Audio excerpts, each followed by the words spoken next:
Hello. Hello. आवाज आ रही है? Yes sir. ठीक है। तो जैसा मैंने आपको बताया था पहले कि हम पहले हमने लास्ट 2 लेक्चर्स में हमने पीपीटी के थ्रू पूरा चैप्टर कंप्लीट किया और आज हम एनसीईआरटी बुक करने वाले हैं। ठीक है। तो मैं कोशिश करूंगा कि आज की क्लास में छोटा सा चैप्टर है तो ये आज ही एनसीईआरटी से पूरा कवर हो जाए, क्योंकि इसकी ज़्यादातर बातें हम डिस्कस कर चुके हैं पिछले 2 क्लास में। ठीक है। अब एक और इम्पॉर्टेंट बात है, ये वाली जो आज मैं यहाँ पे पीपीटी यूज कर रहा हूँ इसमें कुछ पहले से मार्क्ड है, क्योंकि मैं आपको दिखाना चाहता था कि इसको मार्क कैसे करना है। ठीक है। नेक्स्ट टाइम मैं इसमें फ्रेश फाइल यूज करूंगा। ठीक है। तो चलो हम शुरू करते हैं। तो अगर आप इस चैप्टर के बिगिनिंग में जाओगे, है ना, यहाँ पे, तो यहाँ पे आपको एक अंकल दिख रहे हैं। दिख रहे हैं क्या? दिख रहे हैं? हेलो। Yes sir. अच्छा, 2-3 लोग अपनी ये ड्यूटी मान लो कि आपको रिस्पॉन्ड करना है जब भी मैं आपसे पूछूं, ताकि मुझे लगे कि मैं किसी को पढ़ा रहा हूँ।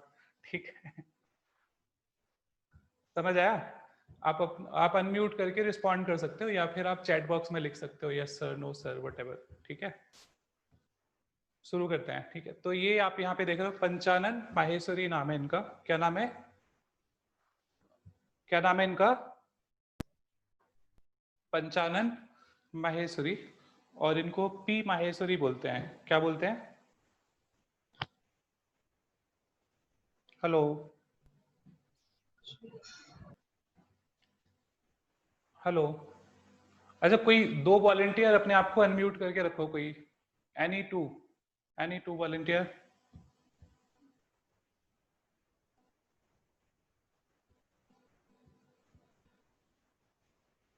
हेलो। अरे कोई भी 2 अपने आप को अनम्यूट करके रख लो यार।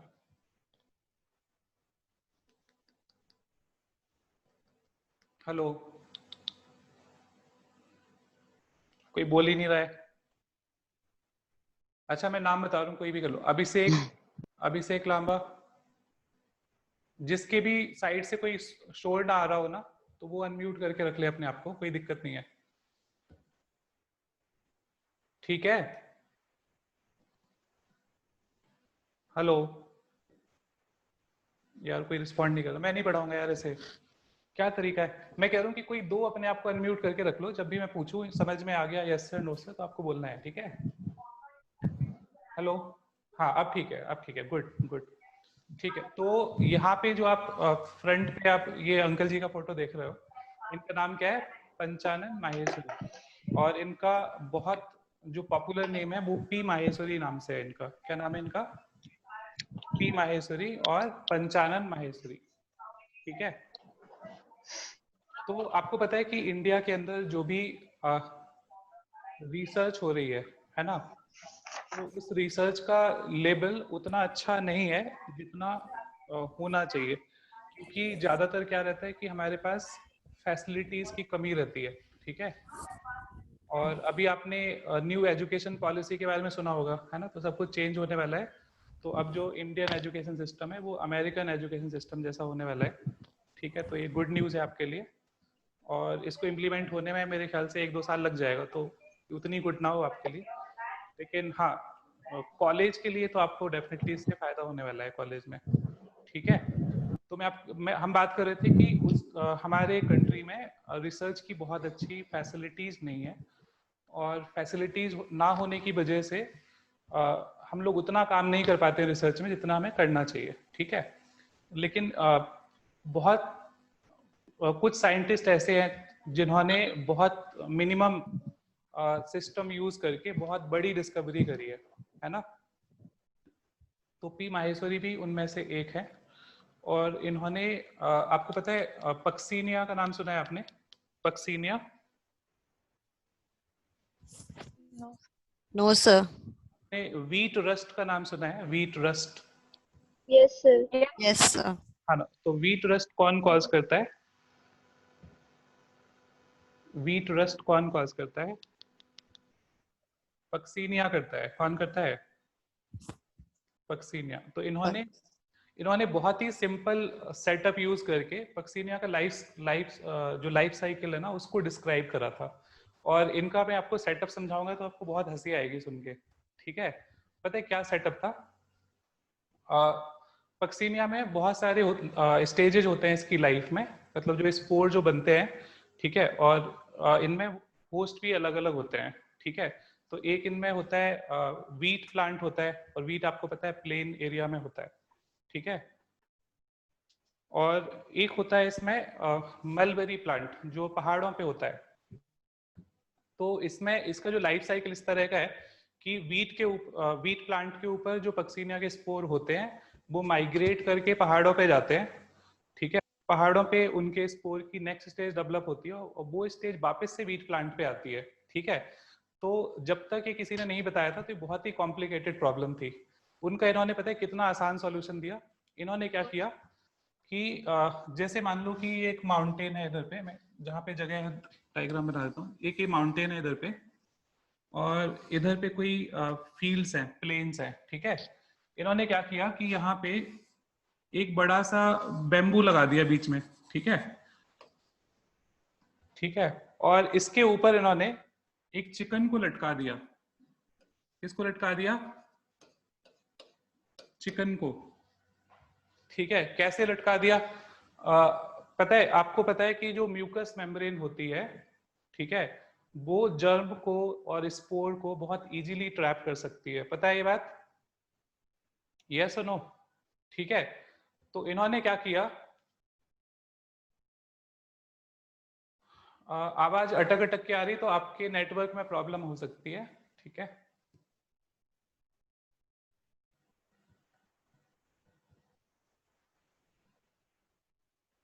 आवाज अटक अटक के आ रही है। अच्छा, सबको आवाज अटक अटक के आ रही है? क्लियर है? सबको आवाज ठीक से आ रही है? क्लियर है सर। अच्छा ठीक है। अच्छा, दो लोगों ने लिखा था, हाँ ठीक है, गुड गुड, ठीक है। तो मैं आपको बता रहा था कि इन्होंने इस बेम्बू के ऊपर एक चिकन लटका दिया, ठीक है। और ये एक्सपेरिमेंट क्या प्रूव कर रहा है, इन्होंने इसको इस तरह से लटका दिया कि सपोज मेरे राइट साइड माउंटेन है, मेरे लेफ्ट साइड प्लेन्स है, ठीक है। तो यहाँ से जो स्पोर आएंगे वो ऐसे हवा में आएंगे, और यहाँ पे मान लो जहाँ पे मैं खड़ा हूँ ये बेम्बू है, ऊपर यहाँ पे चिकन रखा हुआ है, इधर से आएंगे स्पोर, इसके लेफ्ट साइड में अटैच हो जाएंगे, ठीक है। अब जो स्पोर पहाड़ों से आ रहे हैं वो इसके राइट साइड में अटैच हो जाएंगे, ये चिकन है इसके राइट साइड में अटैच हो जाएंगे, ठीक है। तो इन्होंने इस सिंपल से एक्सपेरिमेंट से पक्सीनिया का जो लाइफ साइकिल है वो डिस्क्राइब करा था इन्होंने, ठीक है। और इन्होंने बॉटनी में बहुत सारे काम करे, ठीक है। जैसे इन्होंने टिश्यू कल्चर, एम्ब्रियोलॉजी, इन सब चीज़ों में इन्होंने बहुत सारे काम करे। और जो एनसीईआरटी की जो फर्स्ट टेक्स्ट बुक का जो डेवलपमेंट था उसमें भी इनका बहुत इंपॉर्टेंट रोल रहा है, ठीक है। तो आप इनको याद रख लीजिए, पी माहेश्वरी को, ठीक है। इसमें से ज्यादातर चीजें हमने पढ़ी हुई हैं, जो चीज मार्क करनी है आपको स्क्रीन क्लियरली दिखाई दे रहा है? Yes sir. ठीक है, जो चीजें हाईलाइटेड है वो भी क्लियरली दिखाई दे रही हैं। तो इस बार पहले से हाईलाइटेड है, नेक्स्ट टाइम मैं फ्रेश फाइल यूज करूंगा, ठीक है। ये इसलिए ताकि मैं आपको दिखा सकूंगी हाईलाइट कैसे करना है, ठीक है। तो हमने पढ़ा था इसमें लाइफ स्पैन। तो लाइफ स्पैन की क्या डेफिनेशन थी, याद है आपको? लाइफ स्पैन की क्या डेफिनेशन थी? The period from birth to natural death, याद है?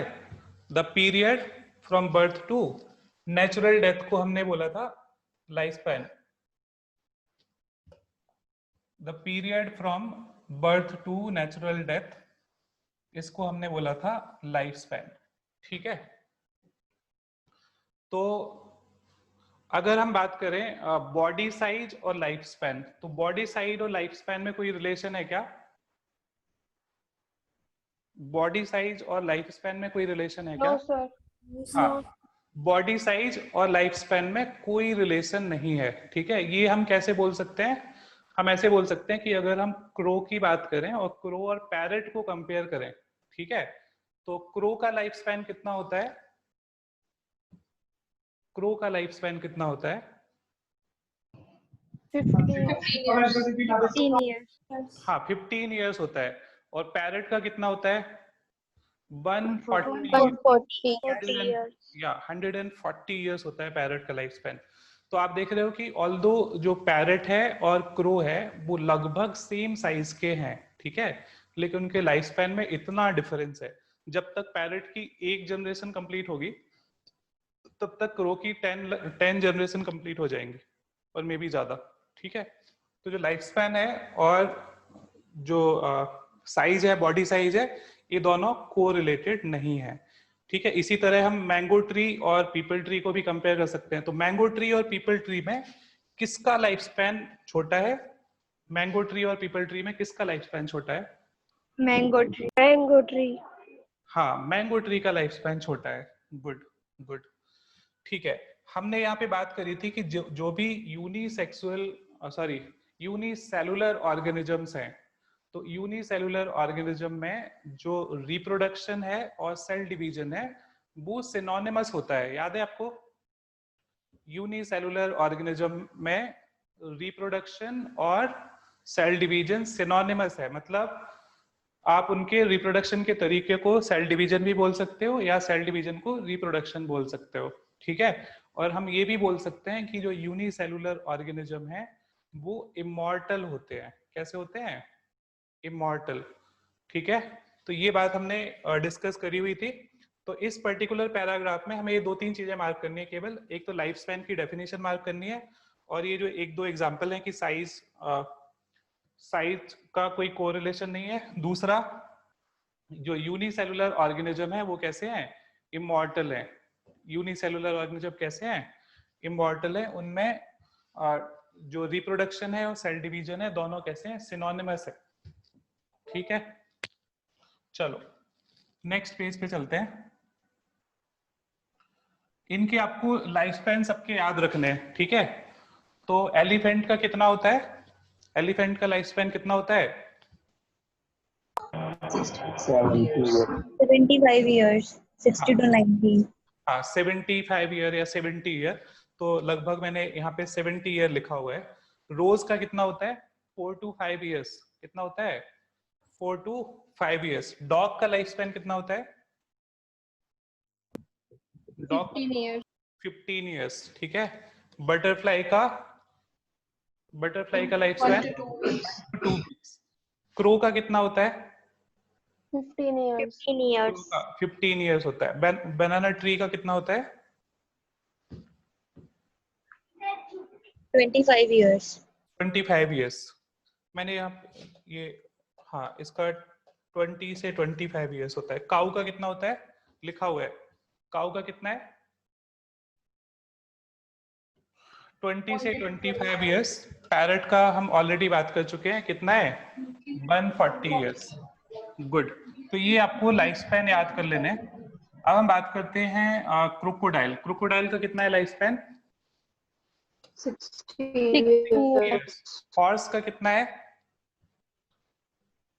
60 years. 60 years. Fruit fly Drosophila आपको याद है? फ्रूट फ्लाई का कितना है? फ्यू वीक्स, ठीक है। जनरली 1 to 2 वीक्स होता है, तो हमने लिखा है यहाँ पे फ्यू वीक्स। राइस प्लांट का कितना है? 1 सीजन और 1 ईयर। बेसिकली जो राइस प्लांट है वो तो अपना 4 मंथ में ही लाइफ कंप्लीट कर लेता है, तो इसलिए हम उसको 1 ईयर बोलते हैं क्योंकि ये एनुअल है। तो हम इसको 1 सीजन और 1 ईयर लिख सकते हैं, ठीक है।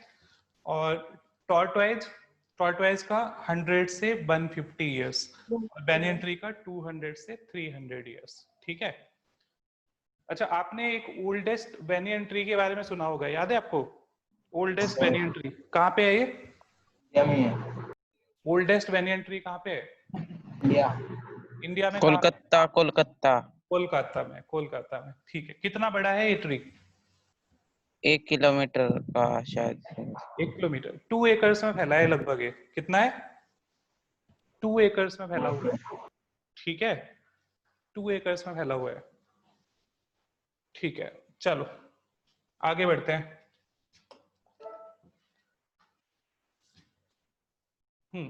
तो वहां पे तो कुछ ज्यादा नहीं था, अब यहाँ से थोड़ी सी इंपॉर्टेंट बातें शुरू हुई है। तो सबसे पहले हम बात करेंगे रिप्रोडक्शन का मीनिंग क्या है, ठीक है। तो रिप्रोडक्शन क्या है? ये बायोलॉजिकल प्रोसेस है और इस प्रोसेस में ऑफस्प्रिंग अपने जैसे इस प्रोसेस में ऑर्गेनिज्म अपने जैसे ऑफस्प्रिंग्स को प्रोड्यूस करते हैं। ठीक है, तो ये वाली लाइन आपको मार्क करनी है कि it is a biological process, it is a biological process, ठीक है, in which an organism give rise to young one similar to oneself. तो इसको हम बोल रहे हैं रिप्रोडक्शन। क्या बोल रहे हैं? रिप्रोडक्शन। ठीक है, इसके बाद हमें एक और लाइन यहाँ पे मार्क करनी है कि बर्थ, ग्रोथ, डेथ। ठीक है, ये एक तरह से साइकिल है लाइफ में। ठीक है, कि बर्थ होती है, बर्थ के बाद जुवेनाइल फेज आती है, ग्रोथ के बाद, फिर उसके बाद रिप्रोडक्टिव फेज आती है, फिर एजिंग होती है, फिर डेथ होती है। ये आपने पढ़ा हुआ था। तो ये वाली लाइन आपको मार्क करनी है कि there is a cycle of birth, growth and death. ठीक है, और रिप्रोडक्शन का क्या फायदा है? रिप्रोडक्शन इनेबल्स मतलब एक तरह से स्विच ऑन कर देता है। ठीक है, तो reproduction enables continuity of species. ठीक है, ताकि एक जनरेशन से दूसरे जनरेशन तक, ठीक है, जो भी जेनेटिक मटेरियल है ट्रांसफर हो जाए और जो स्पीसीज है वो कंटिन्यूअस सरवाइव करती रहे। ठीक है, तो इस लाइन से हम एक चीज यहाँ पे सीख सकते हैं कि जो स्पीसीज है वो सरवाइव करती रहती है, पॉपुलेशन सरवाइव करती रहती है, लेकिन इंडिविजुअल की डेथ हो जाती है। ठीक है, इंडिविजुअल इमॉर्टल नहीं है यहाँ पे, इंडिविजुअल की डेथ हो जाती है और स्पीसीज एज सच सरवाइव करती रहती है। ठीक है, ठीक है, अब अगली लाइन आपको ये मार्क करनी है कि there is a large diversity in the biological world, और अलग अलग ऑर्गेनिज्म में अलग अलग तरह के रिप्रोडक्शन के तरीके हैं। ठीक है, so there is a large diversity और अलग अलग ऑर्गेनिज्म में अलग अलग तरह की रिप्रोडक्शन की मैकेनिज्म है। ठीक है, तो जो ये तरह तरह की जो रिप्रोडक्टिव मैकेनिज्म है वो किस बात पे डिपेंड करता है? ठीक है, कि जो रिप्रोडक्शन की मैकेनिज्म है वो किस तरह से चेंज होती है। ठीक है, तो हमने ये ऑलरेडी पढ़ा हुआ है। आपको क्विकली ये वाला पार्ट मार्क करना है कि it depends on habitat, internal physiology and several other factors. ठीक है, habitat, internal physiology and several other factor, ये कलेक्टिवली रिप्रोडक्शन की प्रोसेस को कंट्रोल करते हैं। ठीक है, फिर हमने आगे ये बात पढ़ी थी कि जो रिप्रोडक्शन है वो दो तरह का है। कौन कौन से तरह का? Asexual and sexual reproduction. Asexual reproduction में हमने क्या पढ़ा था कि एक पेरेंट इन्वॉल्व होता है केवल।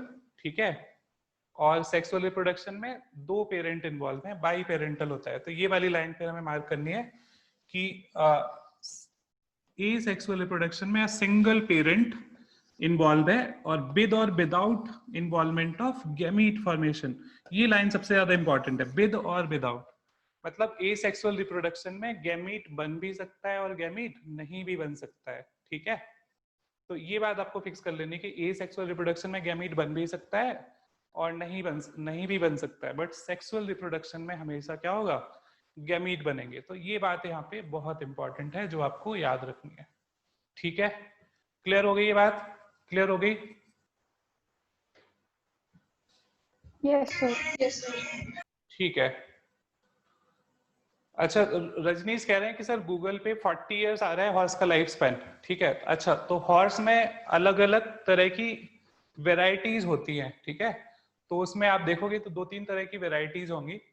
ठीक है, तो उसके अकॉर्डिंग वो लाइफ स्पैन लिखा हुआ है। ठीक है, इवन ह्यूमन में भी इतनी वेराइटी है, समझ रहे हो? ह्यूमन में भी 7 डिस्टिंक्ट रेसेस होते हैं और वहां पे जो हम एक एवरेज लाइफ स्पैन जो ह्यूमन का बोल रहे हैं वो अलग है, और हर एक कॉन्टिनेंट इवन कंट्री में भी जो लाइफ स्पैन है उसमें वेरिएशंस हैं डिपेंडिंग ऑन क्लाइमेट और हेल्थ केयर फैसिलिटीज। ठीक है, तो वो कोई प्रॉब्लम नहीं है, वो एवरेज है। जो भी हम वैल्यू यहाँ पे याद रख रहे हैं वो एवरेज लाइफ स्पैन है। ठीक है, चलो इसके बाद हम बात करते हैं एसेक्सुअल रिप्रोडक्शन। तो एसेक्सुअल रिप्रोडक्शन में हमें ये वाली लाइन मार्क करनी है कि a single parent is involve. अब यहाँ पे जो ऑफस्प्रिंग प्रोड्यूस हो रहे हैं वो आइडेंटिकल होते हैं पेरेंट के, क्योंकि इनके अंदर किसी भी तरह का जेनेटिक चेंज नहीं आया है। ठीक है, क्योंकि सेक्सुअल रिप्रोडक्शन में जब गैमीट फॉर्मेशन होते हैं तो मियोसिस होती है, और मियोसिस में क्रॉसिंग ओवर होता है। आपको याद है क्रॉसिंग ओवर? क्रॉसिंग ओवर याद है? हाँ, हमने जेनेटिक्स नहीं पढ़ी सर। जेनेटिक्स नहीं पढ़ी है। अच्छा, आपने सेल वाला चैप्टर तो पढ़ा होगा, सेल मियोसिस तो पढ़ी होगी, हाँ मियोसिस। Yes sir, yes. तो मियोसिस के अंदर क्रॉसिंग ओवर पढ़ा होगा ना आपने, कि डीएनए का सेगमेंट चेंज हो जाता है। Yes sir. ठीक है, तो वो जो डीएनए का जो सेगमेंट चेंज हो रहा है उसकी वजह से वेरिएशंस प्रोड्यूस होते हैं। ठीक है, आपको एक बहुत इंटरेस्टिंग बात बताते हैं। ठीक है, जैसे अगर 300 मिलियन स्पर्म बन रहे हैं पर एजुकुलेट ह्यूमन में, कितने बन रहे हैं ह्यूमन में स्पर्म, कितने बन रहे हैं पर एजुकुलेट? 300 मिलियन। तो कितनी बार मियोसिस हुई होगी, कितनी मियोसिस से बने होंगे? और 4 से डिवाइड कर दो सर। 4 से डिवाइड कर दूं, ठीक है, तो 300 मिलियन डिवाइडेड बाई 4 कर दिया तो जो 75 मिलियन। 75 मिलियन। ठीक है, तो 75 मिलियन टाइम मियोसिस हुई है। और बहुत इंटरेस्टिंग बात है कि जो ये 75 मिलियन स्पर्म है ना, ठीक है, वो सबके सब कैसे हैं? डिसिमिलर हैं। ठीक है, और इवन अगर हम पूरे के पूरे 300 भी ले लें तो इसमें 75 वेराइटी है, फिर उनमें 75 मिलियन वेराइटीज हैं, और हर एक में 4 सब वेराइटीज हैं। ठीक है, तो हम ऐसा भी बोल सकते हैं कि 300 मिलियन स्पर्म में से 2 स्पर्म एक जैसे नहीं होते। समझ रहे हो मेरी बात को? क्योंकि डिपेंड करेगा कि मियोसिस में किस तरह से क्रोमोसोम्स का या डीएनए का डिस्ट्रीब्यूशन हुआ है। तो इवन सारे स्पर्म भी एक जैसे नहीं होते, ऑल्दो वो एक ही पेरेंट से बने हुए हैं तब भी। ठीक है, तो इतनी वैरायटी इसमें होती है। तो आप ये समझ सकते हो कि जो सेक्सुअल रिप्रोडक्शन है इसमें वेरिएशंस कहाँ से आते हैं? मियोसिस से आते हैं। मियोसिस कब होगी? गैमीट फॉर्मेशन के टाइम पे, जब एग बनेगा या जब स्पर्म बनेंगे तो उस टाइम पे मियोसिस होगी, उससे इसमें वेरिएशंस आएंगे। और एसेक्सुअल रिप्रोडक्शन में कोई वेरिएशंस नहीं आएंगे। ठीक है, तो इसलिए हम बोलते हैं कि एसेक्सुअल रिप्रोडक्शन में जो ऑफस्प्रिंग है वो पेरेंट की आइडेंटिकल कॉपी है। कैसी है? पेरेंट की आइडेंटिकल कॉपी है। इतनी बात क्लियर है? ठीक है, अमीबा का आपने ये डायग्राम, आप बोलो। सर जो मतलब पूरी दुनिया में सर मतलब सबके फिंगरप्रिंट अलग अलग होते हैं। हाँ हाँ, सबके अलग तो अलग होता है। तो जो मोनोजाइगोटिक ट्विंस होते हैं उनके तो सेम होते होंगे। उनके सेम होते होंगे, हाँ बिल्कुल बिल्कुल। बस यही पूछना, होते हैं क्या नहीं होते। हाँ, उनका जेनेटिक, जो मोनोजाइगोटिक ट्विन है उनका जेनेटिक मेकअप एग्जैक्टली सेम होता है, उनका जेंडर भी सेम होता है। समझ रहे हो? दोनों मेल होंगे या फिर दोनों फीमेल होंगे, इस तरह होता है मोनोजाइगोटिक ट्विन का। ठीक है, तो उनका जेनेटिक मेकअप कंप्लीटली एक जैसा होता है। तो उनको क्लोन कह सकते हैं। हाँ, उनको हम क्लोन बोल सकते हैं, वो एक दूसरे की कॉपी होते हैं। ठीक है, आपने कभी रियल लाइफ में देखे हैं दो मोनोजाइगोटिक ट्विन? आपने ट्विन कभी? तो देखे हैं सर, यूं क्या पता मोनोजाइगोटिक है या डाइजाइगोटिक है। अच्छा, मोनोजाइगोटिक ट्विन देखना बहुत आसान है। अगर देखो, अगर वो दोनों मेल हुए थे, दोनों के दोनों मेल हुए थे, या दोनों दोनों दोनों के दोनों फीमेल हुए थे, तो इस बात से थोड़े से चांसेस ज्यादा हो जाते हैं कि वो मोनोजाइगोटिक ट्विन होंगे। ठीक है, जैसे मेरे पड़ोस में एक फैमिली है, तो उनके 2 बच्चे थे, मेरे से बड़े होंगे वो लोग। तो एक का नाम राजीव, एक का संजीव था। ठीक है, और मैंने उनको करीब 15 साल तो देखा मैंने उनको, वहां से उनके पड़ोस से निकलता था तो। लेकिन मैं आज तक ये नहीं पता लगा पाया कि ये वाला राजीव है या ये वाला राजीव है। ठीक है, तो ऐसा क्यों? क्योंकि वो इतने सिमिलर दिखते हैं। सर सेम फिंगरप्रिंट्स तो नहीं होते सर, फॉरेंसिक्स में कहते हैं कि नहीं होते बिल्कुल मोनोजाइगोटिक। वो मैं एक बार थोड़ा सा स्टडी करूंगा कि सेम होते कि नहीं होते, लेकिन उनका जेनेटिक मेकअप आइडेंटिकल होता है। ठीक है, उनके जीन्स आइडेंटिकल। जेनेटिक मेकअप तो आइडेंटिकल ही होगा क्योंकि सेम फर्टिलाइज्ड एग से बने हैं। हाँ हाँ, और वो सेम स्पर्म से वो स्प्लिट होकर बने हैं। से बने हैं, सेम जाइगोट का पार्ट है। ठीक है, और तो सेम ही चीज आई है सर, फिर फिंगरप्रिंट क्यों बदल जाएंगे, वो भी सेम ही होने चाहिए। वो मैं एक बार इसको देखूंगा, मैंने इसके बारे में सोचा नहीं, मैं देखूंगा एक बार कि उनका फिंगरप्रिंट का क्या फंडा है उनका। ठीक है, ठीक है, तो ओके। मैं आपको अगली क्लास में उसके बारे में अपडेट कर दूंगा। ठीक है, कल आपको अपडेट करता हूँ उसके बारे में। ठीक है, तो हाँ, ये बात आपने कर ली कि जो पेरेंट है इनके एसेक्सुअल रिप्रोडक्शन में जो ऑफस्प्रिंग है वो पेरेंट के आइडेंटिकल है। ये बात हमने कंप्लीट कर ली है, ठीक है। अच्छा, ये ईस्ट के अंदर बर्डिंग हमने देखा हुआ था, ये तो आपको ऑलरेडी आता है, तो मैं इसको थोड़ा सा ऊपर कर देता हूँ, फिर हम यहाँ पे आते हैं। हाँ, तो जो एसेक्सुअल रिप्रोडक्शन है ये कॉमन है सिंगल सेल ऑर्गेनिज्म में। किस में कॉमन है? ये लाइन आपको मार्क करनी है कि asexual reproduction is common in single cell organism और प्लांट और एनिमल विद सिंपल ऑर्गेनाइजेशन, ठीक है। प्लांट और एनिमल जिनमें सिंपल ऑर्गेनाइजेशन होता है उनके अंदर भी एसेक्सुअल रिप्रोडक्शन कॉमन है, ठीक है। Protist and moneran, monera and protist के जो मेंबर्स हैं उनमें जो सेल है वो डिवाइड करके दो नए ऑफस्प्रिंग बना देती है, तो इसमें सेल डिवीजन की रिप्रोडक्शन का तरीका है। तो ये बात भी मैं आपको पहले बता चुका हूँ। अब आपको क्या करना है कि इसमें कुछ डायग्राम्स दे रखे हैं, इन डायग्राम्स को पहचानना है आपको, ठीक है।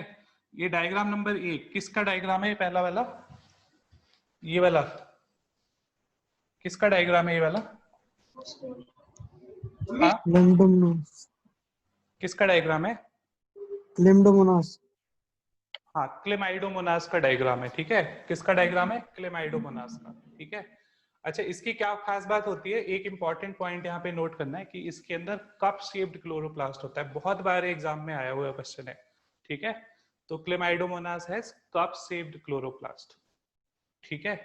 ये बात आपको याद रखनी है। अब इनको हम बोल रहे हैं ज़ूस्पोर। क्या बोल रहे हैं? ज़ूस्पोर। तो जब ये जू वर्ड किस लिए यूज कर रहे हैं याद है आपको? मैंने पिछली क्लास में बताया था। जू वर्ड क्यों यूज कर रहे हैं इनको? मोटाइल। हाँ, मोटाइल होते हैं। मोटाइल क्यों है? क्योंकि इसमें फ्लैजेला है, ठीक है। ये फ्लैजेला की वजह से मोटाइल है, तो इसलिए हम इसको क्या बोल रहे हैं? ज़ूस्पोर। अच्छा, ये वाला डायग्राम किसका है? ये वाला डायग्राम किसका है? पेनिसिलियम। पेनिसिलियम। पेनिसिलियम में जो रिप्रोडक्टिव स्ट्रक्चर है उसका क्या नाम है? क्या नाम है इसका? क्या नाम है? कोनिडिया। कोनिडिया, ठीक है। तो ये आपको याद रखना है कि पेनिसिलियम के जो रिप्रोडक्टिव स्ट्रक्चर हैं उनको हम कोनिडिया बोलते हैं। ये तो सभी को पता होगा, ये तो सबको पता होगा। हाइड्रा। इसमें रिप्रोडक्शन का क्या तरीका है? बर्ड्स। बर्ड्स, है ना। तो बर्डिंग इसमें एक्सटर्नल है, इंटरनल है? बर्डिंग एक्सटर्नल। ठीक है। अब ये जेम्यूल, जेम्यूल किस में बनते हैं? स्पॉन्जेस।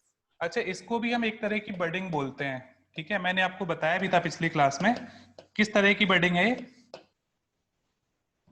किस तरह की बर्डिंग है? एंडोजीनियस। हाँ, एंडोजिनस बर्डिंग है या इंटरनल बर्डिंग है। क्या है? इंटरनल बर्डिंग है, ठीक है। चलो, तो ये बात आपको क्लियर हो गई है, आगे बढ़ते हैं। बाइनरी फिजन में मैंने आपको बहुत सारे तरीके के बाइनरी फिजन बताए थे, याद है आपको? ठीक है। इर्रेगुलर बाइनरी फिजन किसमें होता है? इर्रेगुलर किसमें होता है? Amoeba. Amoeba. Longitudinal binary fission किसमें होता है?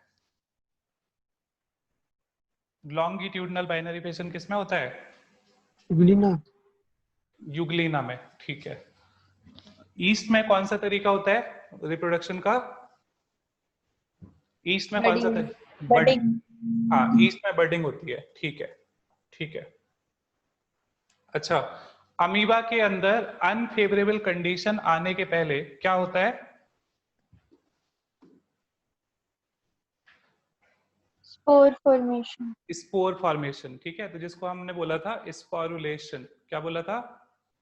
स्पोरुलेशन, ठीक है।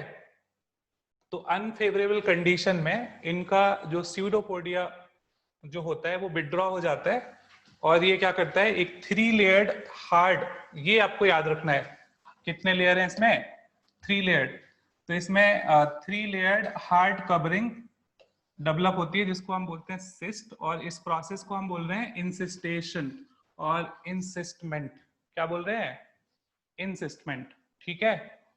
और फेवरेबल कंडीशन में जो आपका जो इंसिस्टेड स्ट्रक्चर है ये जर्मिनेट करता है और ये माइन्यूट अमीबा बनाता है, और इन माइन्यूट अमीबा को हम बोलते हैं स्यूडोपोडियोस्पोर्स। क्या बोलते हैं?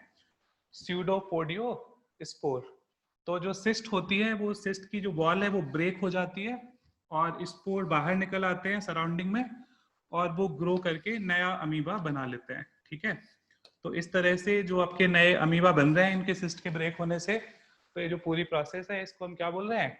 स्पोरुलेशन। क्या बोल रहे हैं? स्पोरुलेशन। तो ये वाले जो 4 लाइन है ये पुरानी वाली एनसीईआरटी में नहीं है। अगर आपके पास बुक हाथ में हो तो आप देख पा रहे होगे उसमें ये नया पैराग्राफ ऐड हुआ है। देख पा रहे हो क्या? Yes, sir. Yes, sir. हाँ, तो अगर आपकी बुक में ये वाला पैराग्राफ नहीं है तो यहाँ से जल्दी से कॉपी कर लो, एग्जाम में पक्का आएगा ये। ठीक है, ये 4 लाइन जल्दी से कॉपी कर लो अगर आपकी बुक में नहीं लिखी है तो। यही 4 लाइन नहीं है, बाकी कुछ नहीं चेंज हुआ इस चैप्टर में।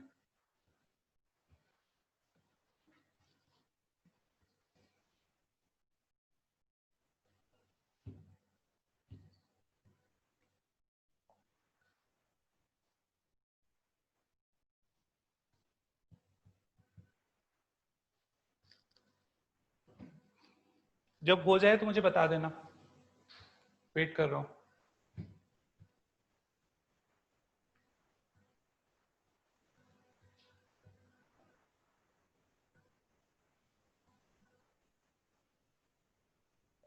सर वो पिछली क्लास में भी एक क्वेश्चन पे वो हुआ था सर, वो हाँ, आप बोले नेक्स्ट क्लास में बताऊंगा। मुझे व्हाट्सएप पे लिख दो, मुझे याद नहीं आ रहा। व्हाट्सएप पे लिख दो क्या क्वेश्चन था। ठीक है, क्या नंबर है सर? कौन सा क्वेश्चन था? वो बर्ड वाला था सर, बर्ड में कोपुलेटरी ऑर्गन होते हैं या नहीं होते। हाँ ठीक है, मैं आपको कल की क्लास में बताऊंगा ये दोनों चीजें। ठीक है,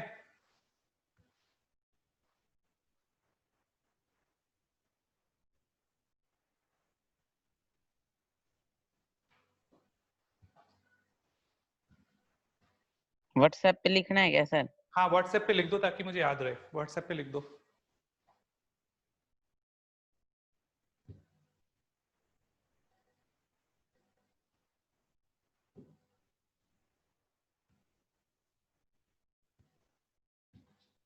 अच्छा, निकुंज ने नंबर पूछा है, मैं यहाँ लिख देता हूँ नंबर।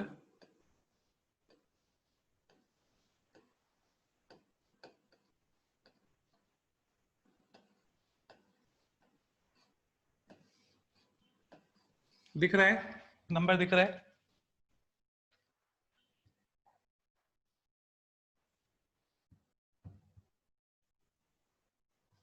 चलो, ये वाला पैराग्राफ लिख लिया आपने?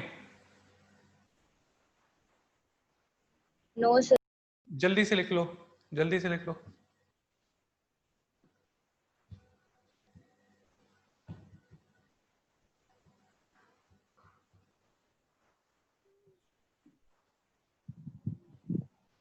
इसके बाद कौन सा चैप्टर शुरू करवाओगे सर?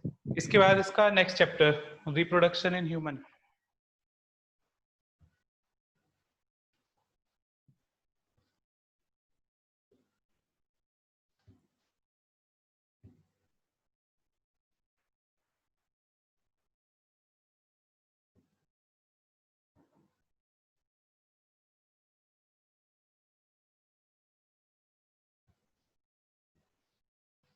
अगले संडे टेस्ट में फर्स्ट चैप्टर ही दूंगा। ठीक है, फर्स्ट चैप्टर।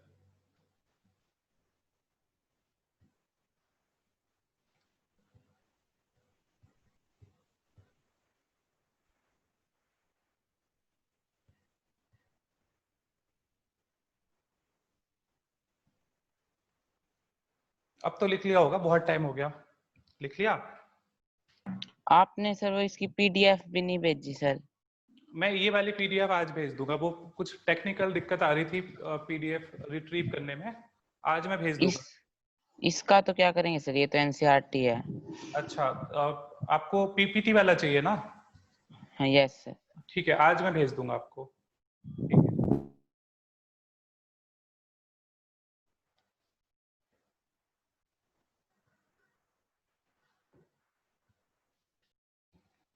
आगे बढ़ो, आगे बढ़ो। अच्छा, आपके पास एमसीक्यू सॉल्व करने के लिए कौन कौन सी बुक्स हैं?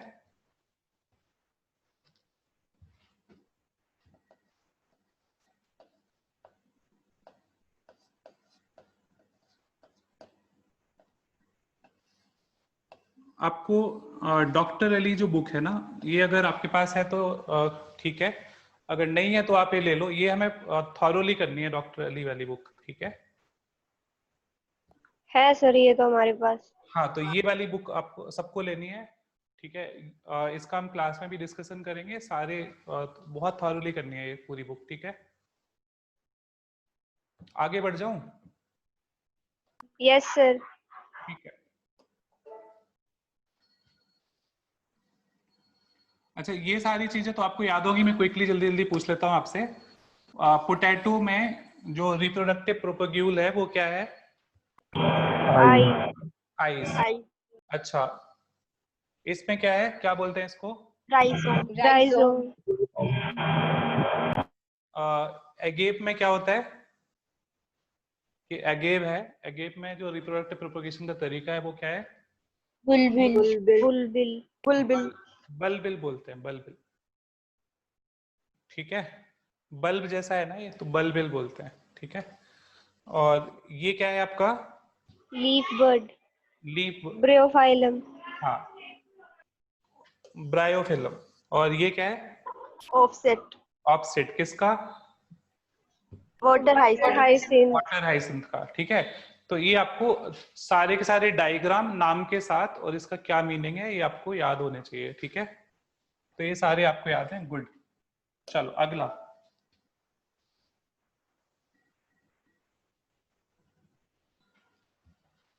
ठीक है, अब अगला है कि मेंबर्स ऑफ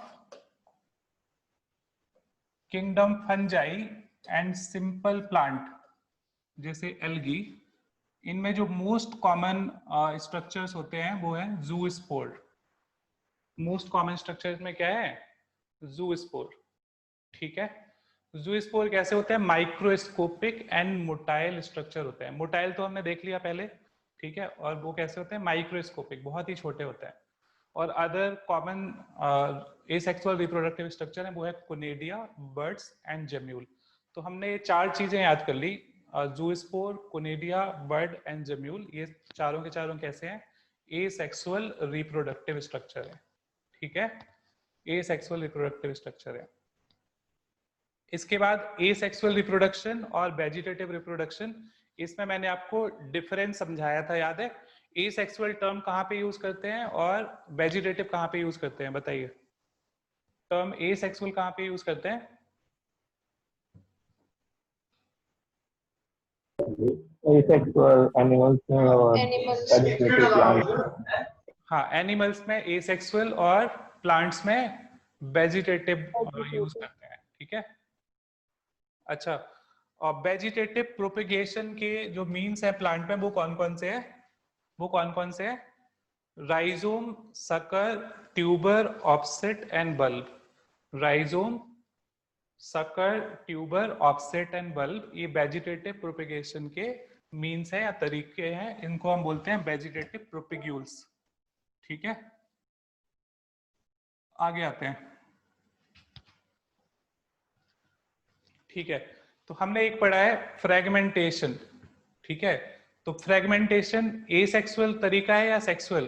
किस तरह का प्रोसेस है फ्रेगमेंटेशन? एसेक्सुअल है, ठीक है, गुड।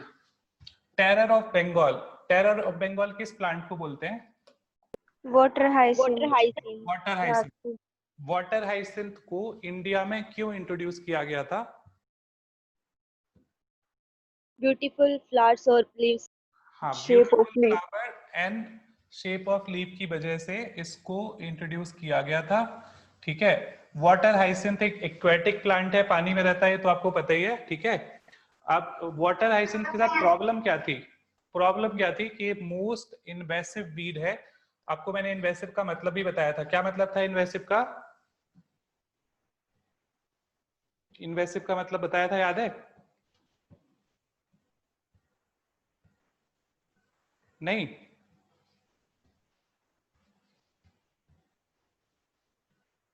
इन्वेसिव का क्या मतलब बताया था? नहीं, इन्वेसिव का मतलब फास्ट ग्रोइंग नहीं है, फास्ट ग्रोइंग तो ये प्लांट है ही। इन्वेसिव का मतलब था कि जो दूसरे की टेरिटरी में कब्जा कर ले, समझ रहे हो? मतलब जिस वाटर बॉडी के अंदर वाटर हाइसिंथ ग्रो कर रहा है, तो ये क्या करेगा कि वहाँ के जो नेटिव प्लांट हैं या अदर ऑर्गेनिज्म है उनके रिसोर्सेज को खुद यूटिलाइज कर लेता है, वो बेचारे रह जाते हैं। ठीक है, तो इसलिए इसको हमने इन्वेसिव बोला था। ठीक है, और ये कहाँ पे होता है? स्टैंडिंग वाटर में। ठीक है, कहाँ पे होता है? स्टैंडिंग वाटर में। तो क्या ये रिवर के अंदर मिलेगा वाटर हाइसिंथ? No, sir. हाँ, कहाँ पे मिलेगा ये? Standing water. Standing water. Standing water. Standing water का मतलब क्या हो गया? पॉन्ड। पॉन्ड। ठीक है। अच्छा, ये किस किस तरह की प्रॉब्लम कॉज करता है? वाटर हाइसिंथ कौन कौन से तरह की प्रॉब्लम कॉज करता है? Drains oxygen from water. हाँ, बेसिकली वाटर के अंदर जितनी भी थोड़ी सी ऑक्सीजन है उसको ये कंज्यूम कर लेगा, फिर वाटर को सफिशिएंट, वाटर के अंदर सफिशिएंट ऑक्सीजन नहीं रहेगी तो उस पे डिपेंडेंट जो एनिमल हैं वो वहाँ पे सरवाइव नहीं कर पाएंगे। तो जो पॉन्ड जो होता है उसकी लिटरली डेथ हो जाती है। ठीक है, पॉन्ड जो होता है उसको हम बोलते हैं कि वो चोक हो गया। ठीक है, उसको सफिशिएंट ऑक्सीजन की सप्लाई नहीं है तो पूरा सिस्टम उसका खराब हो जाता है। ठीक है। अच्छा, इसमें एक और बात है, इसमें जो प्रोपेगेशन है ये ध्यान से पढ़ो, इसमें वेजिटेटिव प्रोपेगेशन होता है। इसमें क्या होता है? रिप्रोडक्शन का जो तरीका है टेरर ऑफ बंगाल में, वाटर हाइसिंथ में, ये कौन सा है? Vegetative propagation. ये आपको याद करना है। ठीक है, इसको मैंने मार्क नहीं किया था, देखो इसमें कौन सा तरीका है? वेजिटेटिव प्रोपेगेशन होता है इसमें। और वेजिटेटिव प्रोपेगेशन की वजह से ये फिनोमिनल रेट, मतलब बहुत हाई रेट से ग्रो करता है। ठीक है, और बहुत शॉर्ट पीरियड ऑफ टाइम में ये पूरे के पूरे वाटर बॉडी को ऑक्युपाई कर लेता है और इसको हटाना बहुत मुश्किल होता है। ये बात समझ में आ गई? ठीक है, अब मैंने आपको एक और इम्पॉर्टेंट बात बताई थी कि चाहे शुगर केन हो, चाहे बनाना हो, चाहे जिंजर हो, डायलिया हो, इन सब में हमें इनको अगर कल्टीवेट करना है तो इसके लिए हम क्या करते हैं? इनके नोड को यूज करते हैं। इनके नोड से नए बर्ड्स निकलते हैं, वहां से फिर लीफ निकलती है। ठीक है, तो इनका नोड यूज होता है इनको प्रोपेगेट करने के लिए। ठीक है, ब्रायोफाइलम की हमने बात कर ली कि ब्रायोफाइलम में लीफ के मार्जिन से, या जो लीफ के मार्जिन में जो नॉचेज होते हैं वहां से नया प्लांट निकलता है। ठीक है, तो इस पर्टिकुलर पैराग्राफ में जो सबसे इंपॉर्टेंट बातें हैं वो हैं किसके बारे में? टेरर ऑफ बंगाल के बारे में। और ये बहुत इंपॉर्टेंट क्वेश्चन है, वेरी वेरी इंपॉर्टेंट क्वेश्चन है, तो इसलिए मैं इसके सारे पॉइंट आपको एक बार फिर से रिपीट कर देता हूँ। ठीक है, इसको टेरर ऑफ बंगाल बोलते हैं। ये स्टैंडिंग वाटर बॉडी में होता है, इसमें वेजिटेटिव प्रोपेगेशन होता है, फिनोमिनल रेट पे, मतलब बहुत हाई स्पीड से ये ग्रो करता है। ये इन्वेसिव स्पीसीज है। इसको इंडिया में इंट्रोड्यूस करने का जो पर्पस था वो था इसके ब्यूटीफुल फ्लावर एंड लीफ। ठीक है, ये इन्वेसिव होने की वजह से जो अदर स्पीसीज हैं प्लांट की, उनको नुकसान पहुंचाता है। ठीक है, और लेटर ऑन क्या होता है कि जो वाटर बॉडी है वो चोक हो जाती है, उसके अंदर ऑक्सीजन की जो अवेलेबिलिटी है वाटर बॉडी में वो कम हो जाती है, तो जिससे फिश और अदर एक्वेटिक ऑर्गेनिज्म की लाइफ पे बहुत बुरा असर पड़ता है। ठीक है, तो ये सारी बातें किसके लिए हैं? टेरर ऑफ बंगाल के लिए। ठीक है, जिसका टेरर ऑफ बंगाल किस वजह से हो रहा है? किस तरह का टेरर है ये? किस तरह का टेरर है? मतलब वाटर बॉडी डिस्ट्रॉय हो रहा है इस प्लांट की वजह से। किसकी वजह से? कौन सा प्लांट की वजह से? Water hyacinth. Water hyacinth. ठीक है, वाटर हाइसिंथ। वाटर हाइसिंथ का दूसरा नाम क्या है? कर्निया। हाँ, इकॉर्निया क्रैसिपस।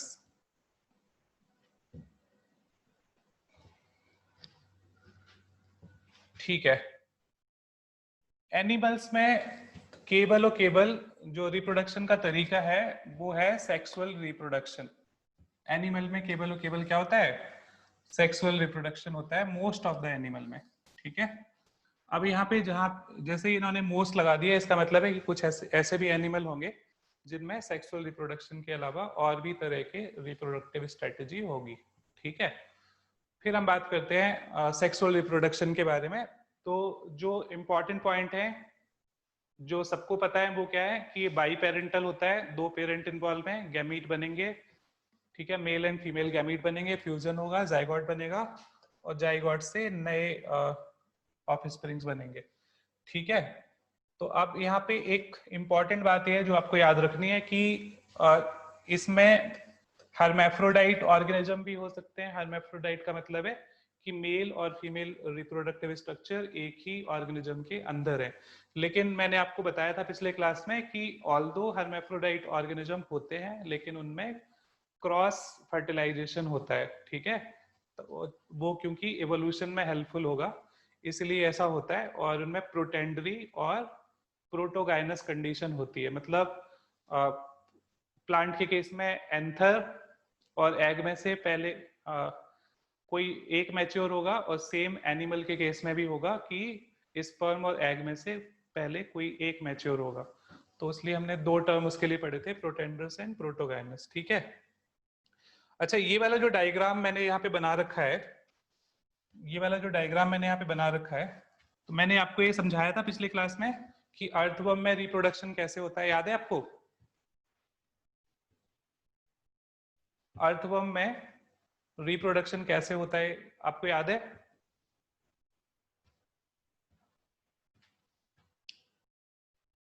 सेक्सुअल रिप्रोडक्शन तो होता है, मैंने आपको बताया था कि दो अर्थवर्म पास पास आते हैं और फिर वो स्पर्म्स के पैकेट को एक्सचेंज करते हैं, याद है आपको?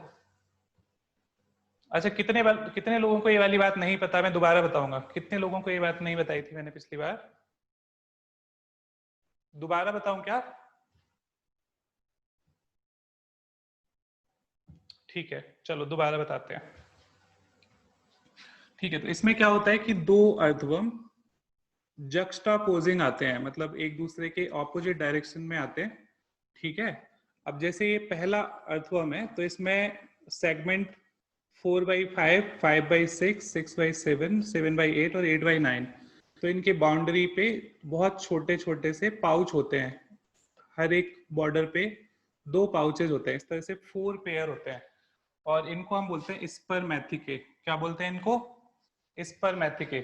तो मैं यहाँ पे लिख दे रहा हूँ 5/9, तो इसका मतलब है कि इंटर सेगमेंटल ग्रुप पे प्रेजेंट है। ठीक है, 5, 6, 6, 7 के बीच में, 7, 8 के बीच में और 8, 9 के बीच में। तो इस तरह से 4 पेयर ऑफ स्पर्मैथिके हैं। अब ये वाला अर्थवर्म के सेगमेंट नंबर 18 में मेल जर्मपोर होते हैं जहां से स्पर्म निकलेंगे, और यहाँ पे भी 18 सेगमेंट में मेल जर्मपोर्स हैं। ठीक है, 13 सेगमेंट पे, सेगमेंट नंबर 13 पे फीमेल जर्मपोर होता है सिंगल। तो मैंने यहाँ पे 13 लिखा, ये 18 है, ये भी यहाँ पे 13 है। और आपको पता होगा कि क्लाइटेलम, याद है? क्लाइटेलम, क्लाइटेलम कौन कौन से सेगमेंट में होती है? 14, 15, 16 में ऐसा एक ग्लैंडुलर स्ट्रक्चर होता है, थिक, है ना, जिसको हम क्या बोल रहे हैं? क्लाइटेलम। यहाँ पे सॉरी 14, 15, 16 पे यहाँ पे क्या है? क्लाइटेलम है। ठीक है, तो अब क्या होगा कि ये दो अर्थवर्म अपोजिट डायरेक्शन से आएंगे। अब इस तरह से आएंगे कि इस वाला अर्थवर्म, इनका नाम रख देते हैं, इसका मैंने नाम ए रख दिया और इसका नाम मैंने बी रख दिया। तो बी वाले अर्थवर्म के जो ये मेल जेनाइटल पोर हैं, तो ये इनके सामने आ जाएंगे फर्स्ट पेयर स्पर्मैथिके के, और यहाँ से जो स्पर्म के जो पैकेट्स हैं वो ट्रांसफर हो जाएंगे। फिर ये दो अर्थवर्म जो ऐसे अपोजिट है वो थोड़े से मूव करेंगे, फिर ये अगले वाले पोर्स को फिल करेगा, फिर ये अगले वाले को फिल करेगा। इस तरह से चारों के चारों जो स्पर्मैथिके के सेट हैं इनके अंदर स्पर्म फिल हो जाएंगे।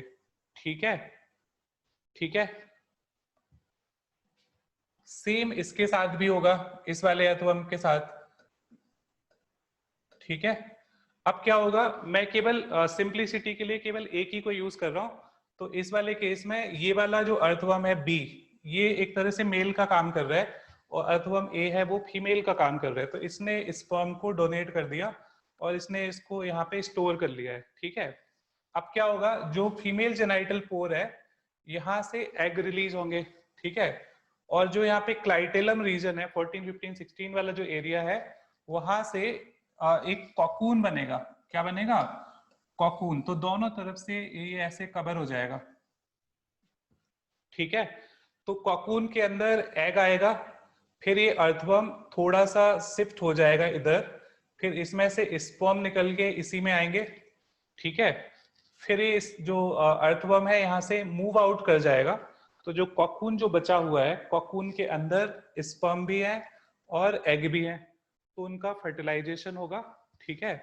फिर उनका डेवलपमेंट शुरू हो जाएगा और फिर कॉकून जब ब्रेक होगा तो इससे नए अर्थवर्म निकलेंगे, ठीक है। तो ये बात सबको क्लियर हो गई है? दोबारा बताऊं, ये बात सबको समझ में आ गई है? Is it clear? क्लियर है सबको? Okay, good. तो आप देख पा रहे हो कि ऑल्दो अर्थवर्म जो होते हैं वो बाइसेक्सुअल हैं, हर्मेफ्रोडाइट हैं, इवन उसमें फर्टिलाइजेशन क्रॉस होता है। रिप्रोडक्शन के लिए 2 अर्थवर्म चाहिए होते हैं, ठीक है। एक अर्थवर्म खुद से रिप्रोड्यूस नहीं कर पाता है। ये बात आपको क्लियर हो गई है? गुड, ठीक है। तो मैंने आपको ये 3 बातें यहाँ पे बता दी थी कि इसमें जो सेक्सुअल रिप्रोडक्शन है वो सेम इंडिविजुअल में भी हो सकता है, मेल और फीमेल दोनों गैमीट प्रोड्यूस हो, और या फिर 2 अलग अलग इंडिविजुअल हो सकते हैं जिसमें से एक मेल और एक फीमेल होगा। तो जो लास्ट वाली जो कंडीशन है उसको हम यूनिसेक्सुअल बोलते हैं, जो फर्स्ट वाली कंडीशन है उसको बाइसेक्सुअल बोलते हैं। मेल और फीमेल गैमीट फ्यूज होंगे, फ्यूज कर होके क्या बनाएंगे? वो जाइगोट बनाएंगे और जाइगोट से नए ऑफस्प्रिंग प्रोड्यूस होंगे। इतनी बात क्लियर हो गई क्या? ठीक है, क्लियर हो गई? ठीक है।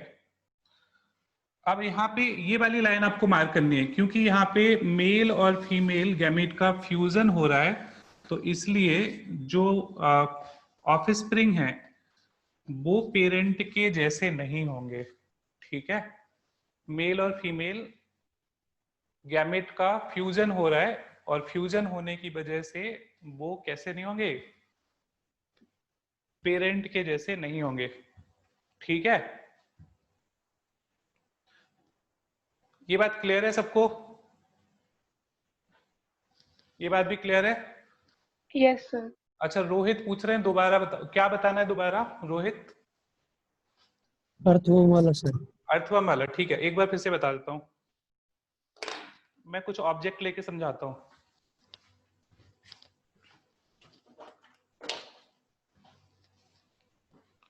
देखो ये 2 अर्थवर्म है, इनको मान लो कि 2 अर्थवर्म है, ठीक है। क्लियर है? हाँ बोलो। Yes sir. ठीक है, तो हमारे पास ये 2 अर्थवर्म है, ठीक है। और जहां पे कैप वाला एरिया है ना, तो ये अर्थवर्म का फ्रंट एंड है और ये बैक एंड है, ठीक है। तो एक अर्थवर्म ऐसे आएगा, दूसरा अर्थवर्म इसके ऑपोजिट डायरेक्शन में आएगा, ठीक है। ठीक है, तो जो ये कैप पे ऐसे जिगजैग मार्क है, ये मान लो कि यहाँ पे इनका 5th 6th 7th 8th 9th तक ये सेगमेंट है, तो यहाँ पे इनके स्पर्मैथिके हैं, ठीक है। ये पेन इस पे नहीं चलेगा, नहीं तो मैं इस पे बता सकता था।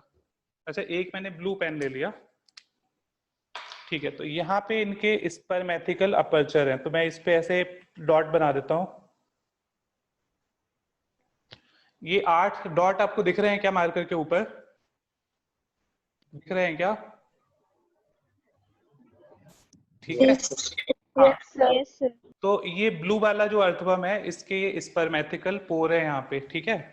अभी जो ब्लैक वाला है, इसमें मैं यहाँ पे 2 डॉट बना देता हूँ, ये मैंने बना दिए। तो इसके ऊपर आप देख रहे हो कि इस पे क्या कहते हैं, ये इसका मेल जेनाइटल पोर है, जो कि सेगमेंट नंबर 18 पे है। कहाँ पे है? सेगमेंट नंबर 18 पे।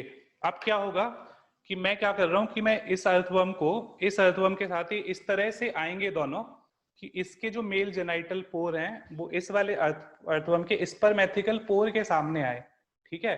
अब एक बात यहाँ पे और समझनी है आपको कि जो स्पर्मैथिकल पोर है, ये फीमेल वाला कोई पार्ट नहीं है, ये तो स्पर्म स्टोर करने का टेम्पररी तरीका है, ठीक है। तो अब ये वाला अर्थवर्म इसके ऊपर ऐसे आएगा, अब इसके जो स्पर्मैथिकल पोर हैं, इसके मेल जेनाइटल पोर के सामने सामने आ जाएंगे ऐसे, ठीक है। ये समझ में आ गई बात? तो अब ये जो ऊपर जो ब्लैक वाला अर्थवर्म है, इसने अपने स्पर्म इस वाले के स्पर्मैथिके में ट्रांसफर कर दिए। ठीक है। तो ये जो ऊपर सबसे पहला वाला पेयर था इसके अंदर स्पर्म भर गए हैं। अब ये ऊपर ये सेकंड वाला पेयर है, तो अब इसके जो ये पोर हैं ये इस वाले के सामने आ गए, ठीक है। तो ये सेकंड वाला भर गया, फिर ये थोड़ा सा और शिफ्ट हो गया इधर, फिर थर्ड वाला भर गया, फिर इधर आ गया, ये फोर्थ वाला भर गया। तो इस तरह से सारे के सारे भर जाते हैं। इतनी बात क्लियर है कि नहीं? इतनी बात क्लियर है? ठीक है। अब हमने दूसरे वाले इस वाले अर्थवर्म को हटा दिया, ठीक है। अब हम केवल इसी की बात कर रहे हैं। तो इस वाले अर्थवर्म के पास क्या है? इस वाले अर्थवर्म के पास क्या है? स्पर्म है, जो कि दूसरे वाले अर्थवर्म ने इसको दिए हैं, ठीक है। और इसके स्पर्मेटिकी में स्टोर है। अब आ रहा है रोल किसका? फीमेल वाले पार्ट का। तो इस अर्थवर्म का मैंने यहाँ पे 13 सेगमेंट बना दिया। 13 सेगमेंट में ऐसा सिंगल होल है, दिख रहा है आपको पेन के ऊपर? 13 सेगमेंट में ऐसा एक सिंगल होल है, और इससे फीमेल गैमेट बाहर।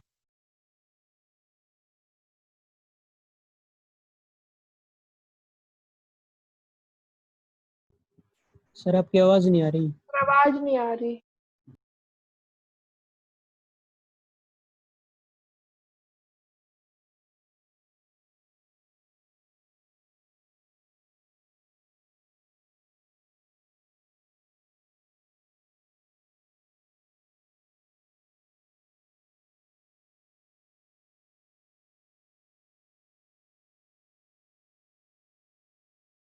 हेलो, अब आ रही है क्या? Yes sir. Yes sir. हाँ, माइक की बैटरी चली गई थी इसलिए मैंने चेंज कर ली। अब सुनो, वापस से आते हैं। तो कहाँ कहाँ तक आई थी आवाज? ये स्पर्मेटिकी वाला पार्ट समझ में आ गया था ना? Yes sir. ठीक है। अब हम आगे बात कर रहे हैं कि यहाँ पे फीमेल जेनाइटल पोर है, ठीक है, 13 सेगमेंट पे, और उसके इधर पे 14, 15, 16 में क्लाइटेलम है। तो क्लाइटेलम एक ग्लैंडुलर रीजन होता है। ग्लैंडुलर का मतलब है कि यहाँ पे ऐसे थिक कवरिंग होती है। तो अर्थवर्म को आप देखोगे ना, तो बीच में कहीं वो मोटा सा दिखता है, देखा आपने? अर्थवर्म को अगर देखोगे ना आप, तो बीच में ऐसे वो मोटा सा दिखता है, ठीक है। तो वो उसका क्लाइटेलम वाला एरिया होता है ऐसे, ठीक है। अब क्या होगा कि क्लाइटेलम वाले एरिया में एक कोकून बनेगा। कोकून क्या होगा कि एक कुछ सिक्रीशंस होंगे, वो ड्राई होके ऐसा एक कवर बना देंगे, ठीक है, चारों तरफ से ऐसे वो कवर बना देंगे। अब इस कोकून के अंदर अर्थवर्म के ऊपर से? हाँ, अर्थवर्म के ऊपर से। अर्थवर्म वहीं बैठा रहता है और ये कुछ सिक्रीशन निकालेगा, सिक्रीशन की वजह से इसके ऊपर कोकून बन जाता है, ठीक है। अब क्या होगा कि ये जो अर्थवर्म है, जैसे मान लो अब मैं एक कोई सरफेस भी ले लेता हूं ताकि आपको आसान हो, है ना। तो ये एक सरफेस है, दिख रहा है क्या? दिख रहा है। इसके ऊपर अर्थवर्म यहाँ पे पड़ा हुआ है। इसने अपने ऊपर ऐसे कोकून बना लिया, ठीक है। अब कोकून बना के क्या होगा कि कोकून के अंदर इसके फीमेल गैमेट आ गए, ठीक है। अब ये अर्थवर्म क्या होगा कि ये शिफ्ट करेगा इधर की तरफ। तो इस तरह से शिफ्ट करेगा कि ये जो फीमेल वाला जो पार्ट था 13 सेगमेंट, ये तो कोकून के बाहर चला जाएगा, और जो स्पर्मेटिकी वाला पार्ट है वो कोकून के अंदर आ जाएगा। ये बात क्लियर है सबको कि नहीं? Yes sir. ठीक है। तो ये शिफ्ट कर जाएगा। अब क्या करेगा कि ये जो मेल गैमेट हैं, इनको वो कोकून के अंदर रिलीज करेगा। तो कोकून के अंदर फीमेल गैमेट पहले से पड़े हुए थे, मेल गैमेट और आ गए, तो फिर इनका फर्टिलाइजेशन हो जाएगा। तो अर्थवर्म में फर्टिलाइजेशन इंटरनल हो रहा है या एक्सटर्नल हो रहा है? क्या बोलते हो? एक्सटर्नल हो रहा है, ठीक है, एक्सटर्नल हो रहा है फर्टिलाइजेशन, कोकून के अंदर हो रहा है, ठीक है।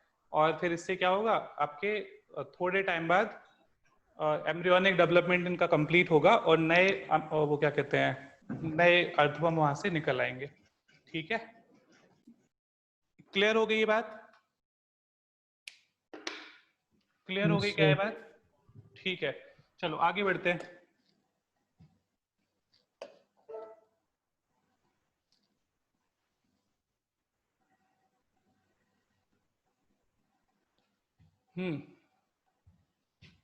तो ये जो लास्ट वाली लाइन यहाँ पे लिखी है कि I study of diverse organism, plant, animal, fungi, ठीक है, इनमें बहुत सारे डिफरेंसेस होते हैं। ये वाली लाइन आपको याद रखनी है, ये आखिरी लाइन। ये लाइन क्या कह रही है कि ऑल्दो बहुत सारे वेराइटी के ऑर्गेनिजम्स हैं, प्लांट हैं, फंजाई हैं, एनिमल्स हैं, लेकिन जब हम बात करते हैं उनमें सेक्सुअल रिप्रोडक्शन की, तो सेक्सुअल रिप्रोडक्शन के तरीके में रिमार्केबल सिमिलरिटी है, ठीक है, बहुत ही ज्यादा सिमिलर है वो, ठीक है। तो ये लाइन भी आपको याद रखनी है कि ऑल्दो डाइवर्स वैरायटी के ऑर्गेनिज्म है, बट उसमें मोड ऑफ रिप्रोडक्शन है वो बहुत ही सिमिलर है। तो they have a similar pair of similar pattern of reproduction although they are of wide variety, ठीक है। अब मैंने आपको जुवेनाइल फेज और वेजिटेटिव फेज के बारे में बताया था, याद है? तो जुवेनाइल फेज किस में यूज करते हैं और वेजिटेटिव फेज किस में यूज करते हैं, जल्दी से बताइए। Juvenile animals and vegetative. ठीक है, वेजिटेटिव प्लांट में। तो ये कौन सी फेज है उनके लाइफ साइकिल की, कौन सी फेज है? इस फेज में क्या होता है?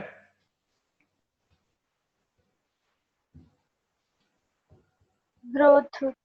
हाँ, इस फेज में ग्रोथ होती है। ये रिप्रोडक्टिव फेज के पहले वाली फेज है जिसमें ग्रोथ एंड डेवलपमेंट होता है ना? ठीक है, ठीक है। अच्छा, जुवेनाइल फेज और वेजिटेटिव फेज का जो एंड होता है, जुवेनाइल फेज और वेजिटेटिव फेज का जो एंड होता है वो कौन सी फेज होती है? Reproductive phase. तो रिप्रोडक्टिव फेज शुरू हो जाती है। अब इसमें एक बहुत इंपॉर्टेंट बात जो आपको याद रखनी है, चाहे हम बात करें यहाँ पे प्लांट्स की या फिर हम बात करें एनिमल्स की, दोनों ही केस में एक बहुत सिमिलरिटी है, और वो सिमिलरिटी है कि जुवेनाइल फेज को रिप्रोडक्टिव फेज में जो ट्रांजिशन हो रहा है, तो इस ट्रांजिशन को कराने वाला कौन है? हार्मोन्स। तो ये बहुत इंपॉर्टेंट पॉइंट है जो आपको याद रखना है, ठीक है। प्लांट के अंदर भी और एनिमल्स के अंदर भी जो हार्मोन्स होते हैं वो इस ट्रांजिशन के लिए रिस्पॉन्सिबल है, ठीक है। क्लियर हो गई ये बात? क्लियर हो गई? ठीक है। अच्छा, आपको अब एक बात बताओ कि आपको प्लांट्स में कैसे पता चलता है कि उनका रिप्रोडक्टिव फेज आ गया? प्लांट में कैसे पता चलता है कि उनका रिप्रोडक्टिव फेज आ गया? फ्लावरिंग। फ्लावरिंग देख के, है ना? फ्लावरिंग देख के, ठीक है। एनिमल्स में कैसे पता चलता है कि उनका रिप्रोडक्टिव फेज आ गया? हाँ हाँ, प्यूबर्टी से, ठीक है। एनिमल्स में प्यूबर्टी से हम पता लगा सकते हैं कि उनमें रिप्रोडक्टिव फेज आ गया। गुड, चलो अगली बात। अच्छा, कुछ कुछ प्लांट ऐसे होते हैं या कुछ ऑर्गेनिजम्स ऐसे होते हैं जो बहुत ही यूनिक तरह के रिप्रोडक्टिव इवेंट उनमें होते हैं, जैसे स्ट्रोबेलेंथस कुंथियाना, जिसको हम नीलकरंजी बोलते हैं, और इसमें जो फ्लावरिंग है वो 12 साल में एक बार होती है। 12 साल में एक बार होती है। तो लास्ट टाइम जो इसमें फ्लावरिंग हुई थी, आपकी बुक में लिखा है सितंबर से अक्टूबर 2006 में, लेकिन अगर इसमें 12 साल ऐड करो तो 2018 हो जाता है। हो जाता है कि नहीं? ठीक है। तो अगर एग्जाम में एक क्वेश्चन आए कि स्ट्रोबेलेंथस कुंथियाना में लास्ट टाइम फ्लावरिंग कब हुई थी, तो आंसर क्या होगा? 2006 एनसीईआरटी वाला। नहीं, 2018। ठीक है, ठीक है।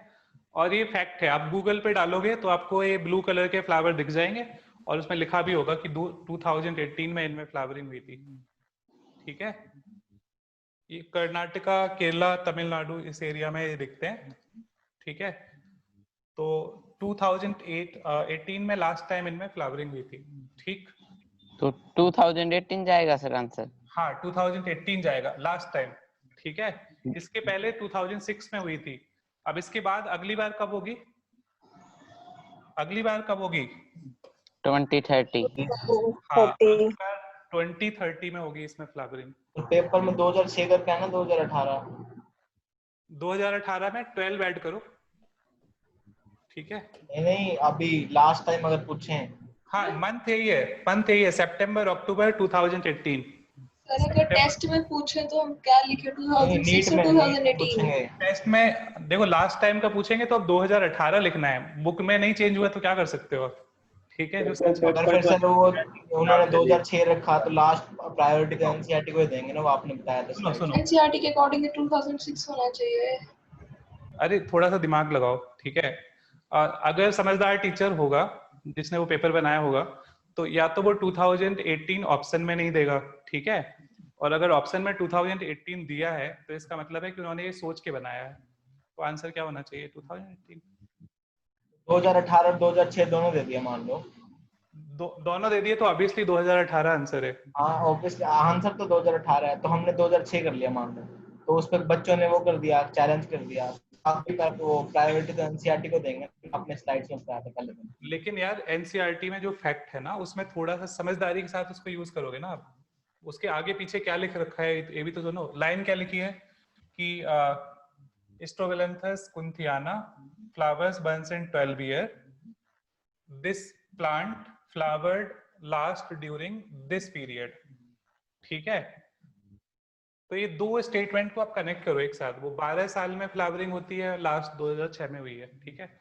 तो इसमें ये यूनिवर्सल ट्रुथ है, इसको कोई चेंज नहीं कर सकता है, समझ रहे हो? ठीक है, कोई डाउट है? हेलो, कोई डाउट है इसमें?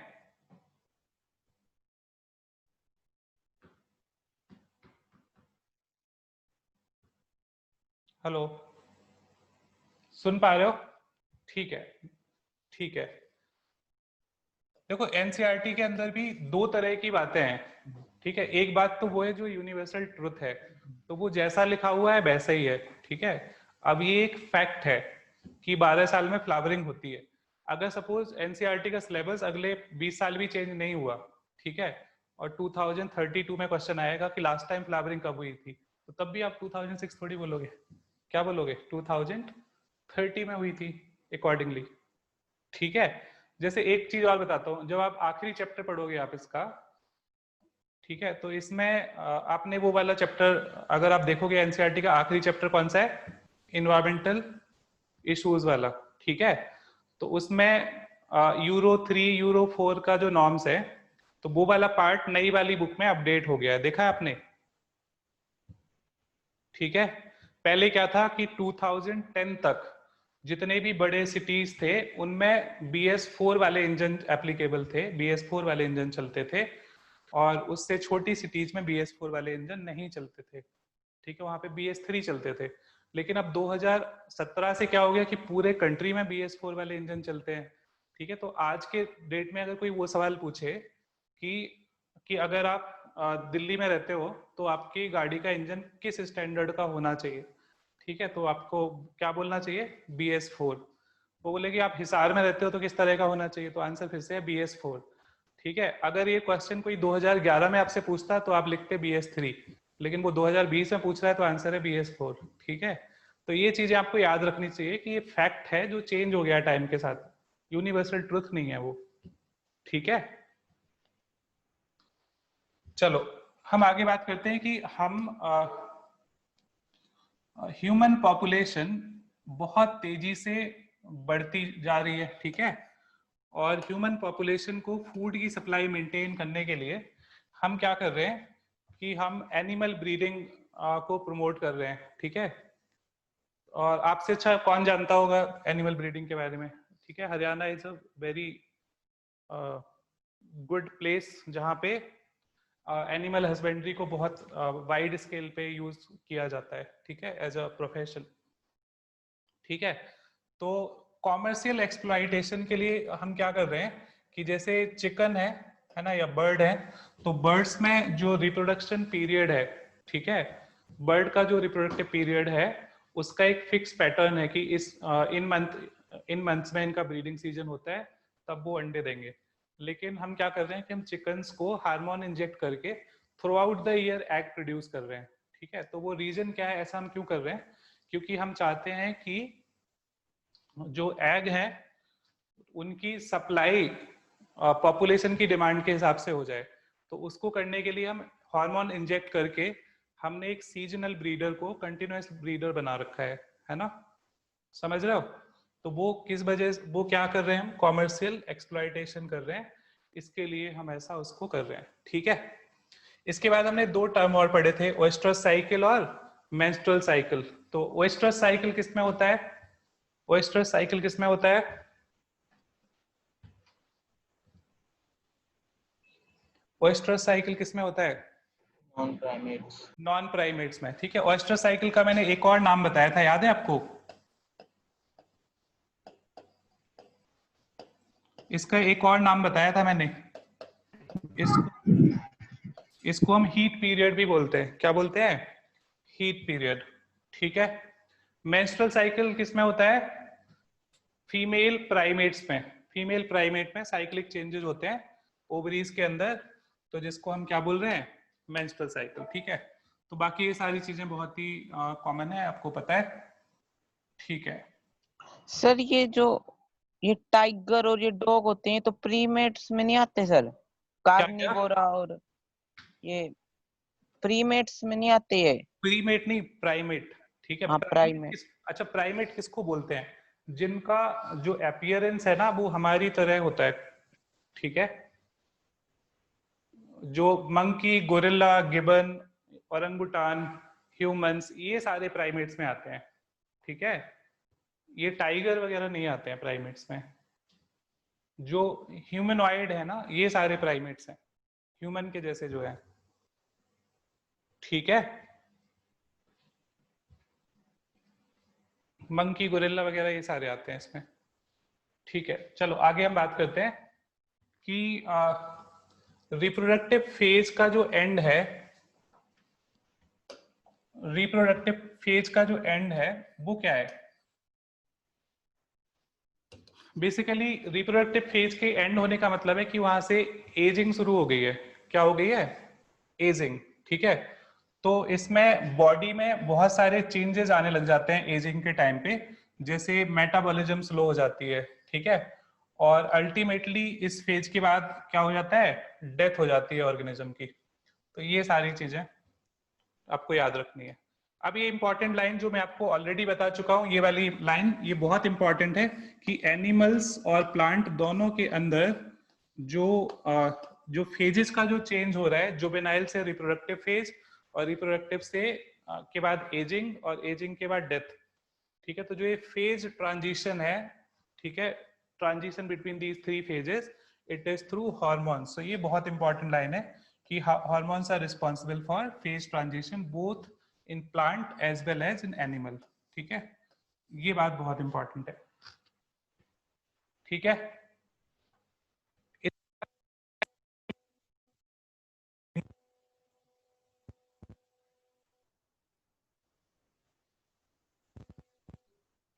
आवाज नहीं आ रही सर।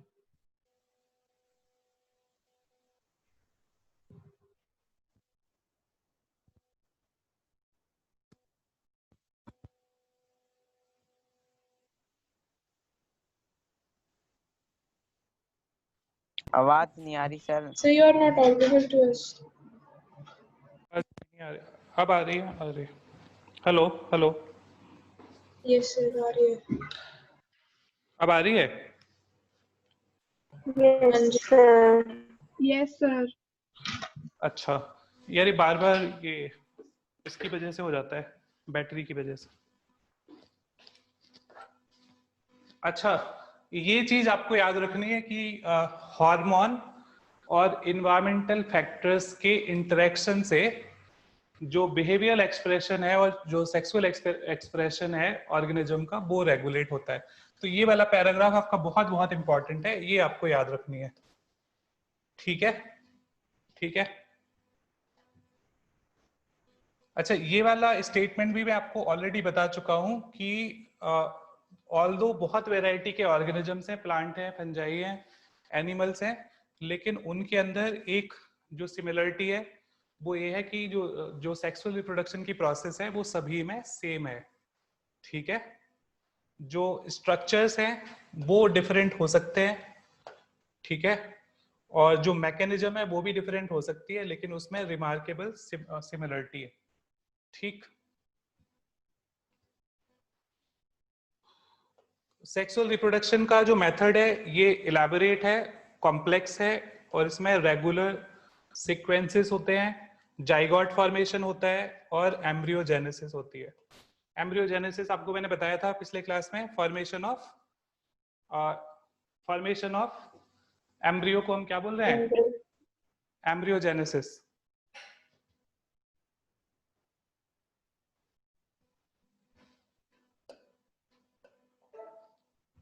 अच्छा, आपको ये सफिशिएंट दिखाई दे रहा है क्या? साइज और बड़ा करूं इसका?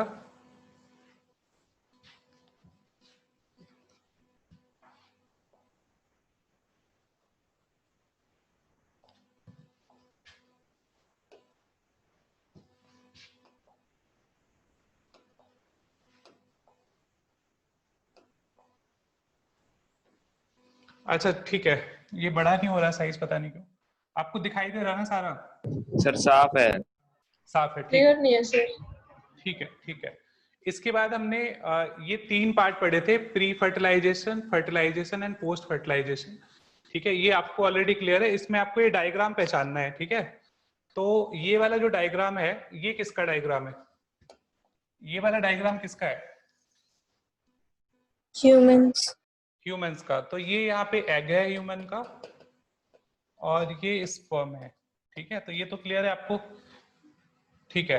अच्छा, इस वाले डायग्राम में ये क्या समझाने की कोशिश कर रहे हैं, बता सकते हो क्या इस वाले डायग्राम में?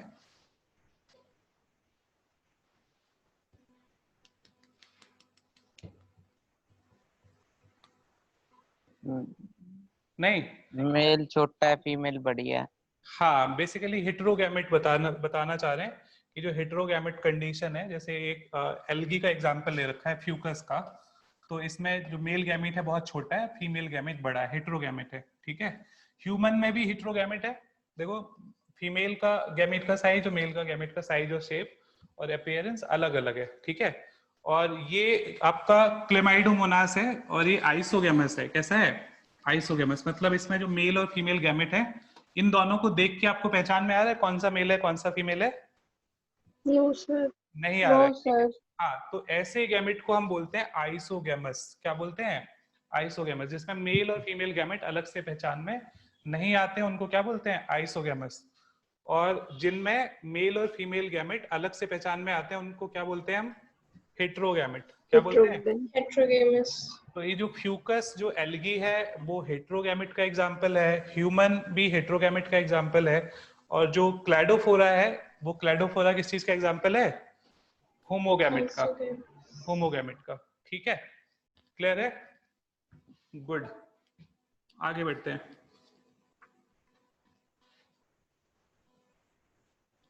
ठीक है, तो इसमें आपको ये वाली लाइन याद करनी है कि in majority of sexual reproducing organism, पीछे चला गया,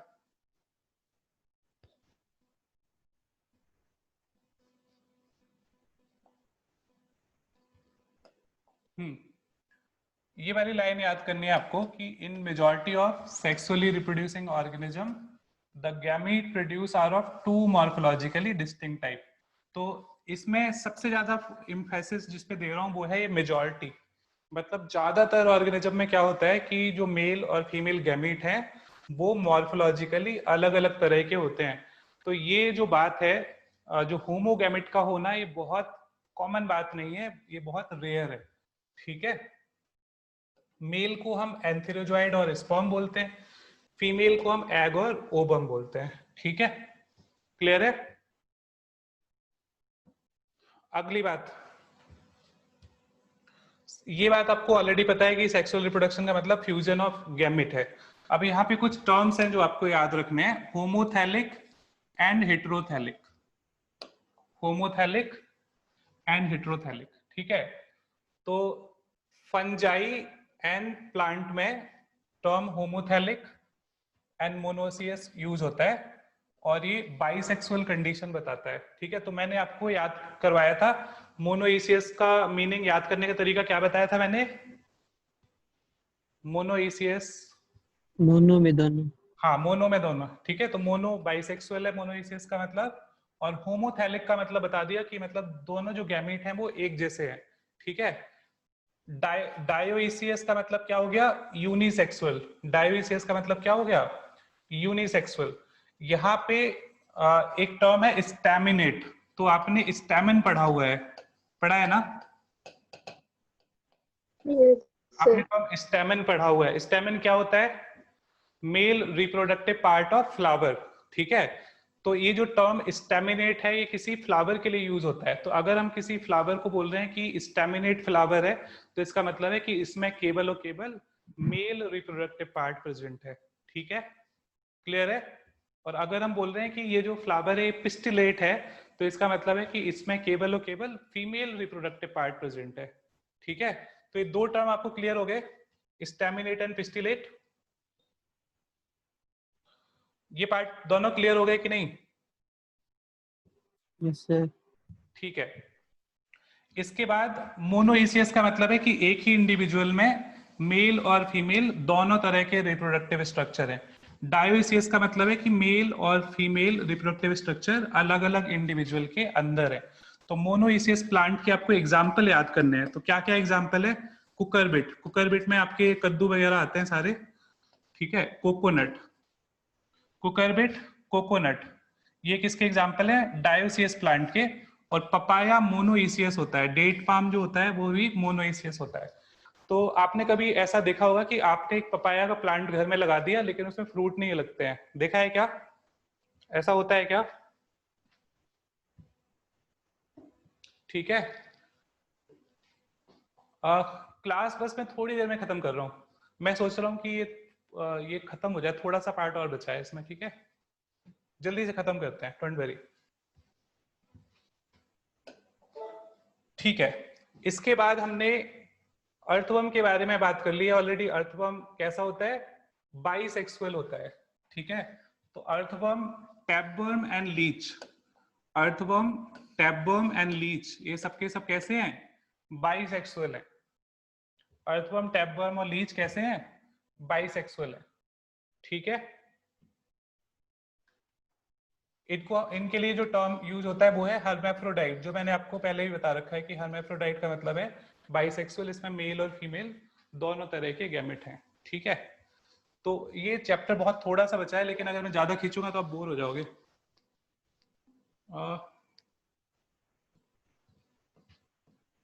और यही वाला पार्ट ज्यादा इंपॉर्टेंट है, ये लास्ट वाला पार्ट ही ज्यादा इंपॉर्टेंट है। अच्छा, क्विकली आप एक पेज और कवर करते हैं ताकि आपको थोड़ा समझ आए, क्योंकि शुरू का पार्ट तो बेकार सा था, यहां से मेन क्वेश्चन बनते हैं, ठीक है। तो हम एक पेज और कवर करते हैं फिर खत्म कर लेंगे, ठीक है।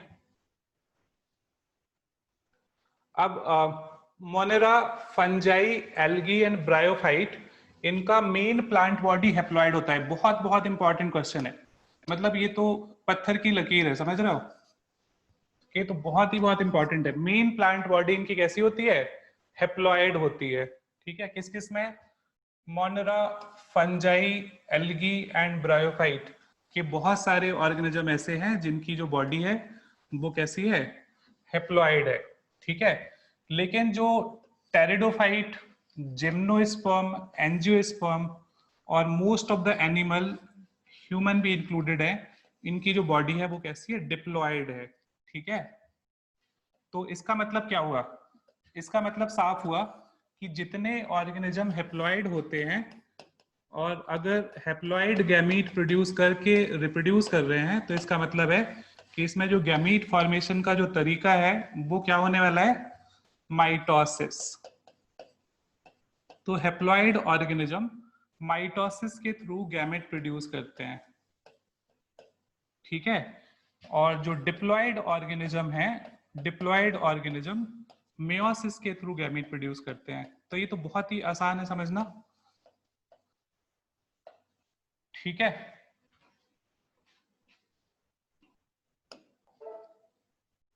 आगे बढ़ते हैं। अच्छा, अर्थवर्म में जो चीजें मैं आपको समझा रहा था पीछे, अब इसमें आपको मैं एक क्लाइटेलम समझा रहा था। देखो ये थिक एरिया है थोड़ा सा, इसको क्लाइटेलम बोलते हैं। 14, 15, 16 सेगमेंट में होता है। ये आपके स्पर्मेथिके हैं जो स्पर्म को स्टोर कर रहे हैं। जो 4 पेयर स्पर्मेथिके मैंने वहां पे बनाए थे वो यहाँ पे हैं, ठीक है। क्लियर है?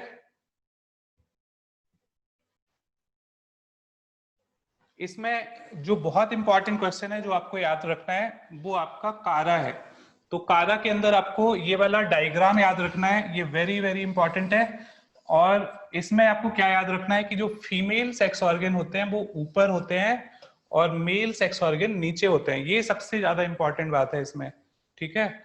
oogoonium और female sex organ upper side होता है, एंथ्रीडियम और female sex organ lower side होता है। ये बहुत इंपॉर्टेंट बात है, ठीक है। क्लियर है? क्लियर है? Yes, sir. इसके राइट में आप कॉकरोच का रिप्रोडक्टिव स्ट्रक्चर देख पा रहे होगे। अच्छा, ये जो दोनों हैं ये अपियरेंटली आपको दोनों सिमिलर दिख रहे हैं, दिख रहे हैं क्या? ये जो दो डायग्राम है आपको सिमिलर दिख रहे होंगे, दिख रहे हैं क्या सिमिलर?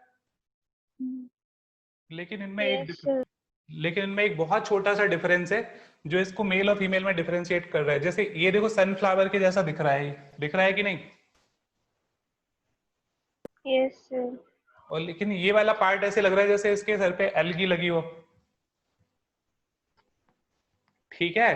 तो एग्जाम में अगर केवल इतना सा पार्ट आ जाए कि बताओ ये कौन सा पार्ट है, ठीक है, मार्केंसिया का ये कौन सा पार्ट है, तो आप इसको देख के पहचानना है यहां से कि ये वाला पार्ट फीमेल है और ये वाला पार्ट मेल है, ठीक है।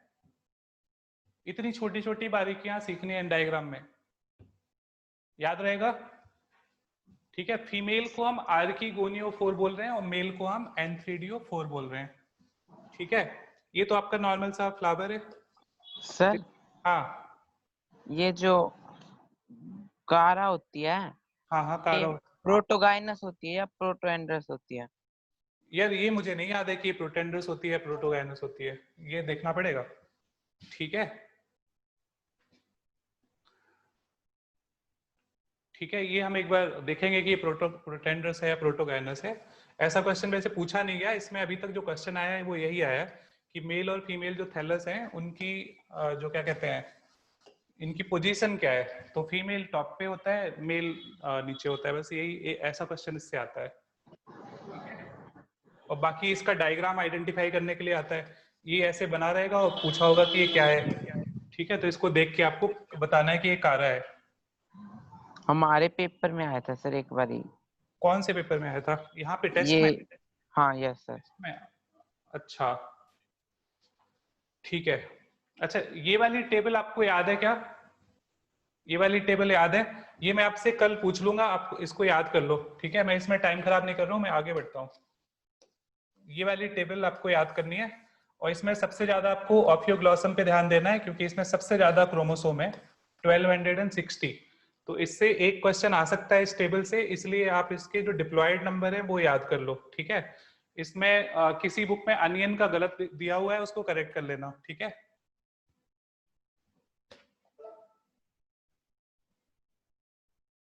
अच्छा यहाँ पे एक टर्म लिखा हुआ है मियोसाइट, दिख रहा है आपको? मियोसाइट, ठीक है। तो जो टर्म मियोसाइट है ये मियोसिस से आया है। किससे आया? मियोसिस से। तो मियोसाइट का मतलब है ये वो सेल है जिसमें मियोसिस होता है। ये कौन सा सेल है? मियोसाइट वो सेल है जिसमें मियोसिस होता है। Basically it is talking about gamete mother cell, मतलब जिस सेल से स्पर्म बनेंगे या जिस सेल से एग बनेंगे तो उसको हम इन जनरल मियोसाइट बोल सकते हैं। मतलब स्पर्म मदर सेल को भी और एग मदर सेल को भी हम क्या बोल सकते हैं? मियोसाइट, ठीक है। ये बात तो आपको सबको पता है कि जब मियोसिस होती है तो जो डीएनए कंटेंट है वो दो सेट में डिवाइड हो जाता है, ठीक है। आधा आधा डिवाइड हो जाता है और जो भी प्रोजेनी सेल्स हैं जैसे स्पर्म है तो स्पर्म के अंदर केवल एक सेट रहता है गैमेट्स का, मतलब क्या बोलना चाहिए क्रोमोसोम्स का। तो उसके अंदर क्रोमोसोम का केवल एक ही सेट रहता है, ठीक है। अब अगली इंपॉर्टेंट बात आपको ये वाली याद रखनी है यहाँ पे कि ज्यादातर केस में क्या होता है कि जो फीमेल गैमीट है वो स्टेशनरी रहता है और मेल गैमीट मोटाइल होता है। ये बहुत इंपॉर्टेंट लाइन है, मैंने आपको पिछली क्लासेस में भी बताई है, ये आपको यहाँ पे भी मार्क कर लेनी है कि in most of the cases जो आपका मेल गैमीट है वो मोटाइल होता है, फीमेल गैमीट स्टेशनरी होता है, ठीक है। क्लियर है? इसके अलावा बहुत सारे प्लांट जैसे एल्गी, ब्रायोफाइट, टेरिडोफाइट, इनमें वाटर मीडियम होता है और जिसके थ्रू गैमीट ट्रांसफर होता है। इनमें वाटर मीडियम का काम करता है और उसी के थ्रू गैमीट का ट्रांसफर होता है। ठीक है, क्लियर है? तो एल्गी को, ब्रायोफाइट को, टेरिडोफाइट को, इन सभी को वाटर मीडियम की जरूरत पड़ती है गैमीट ट्रांसफर के लिए। तो ये वाली लाइन बहुत बहुत इंपॉर्टेंट है। ठीक है, अच्छा, अब ये जो आखिरी लाइन है, इससे असर्शन रीजन का क्वेश्चन भी बन सकता है। ऐसा पूछ सकते हैं कि जो मेल गैमेट है उसका नंबर बहुत ज्यादा क्यों होता है फीमेल गैमेट के कंपैरिजन में।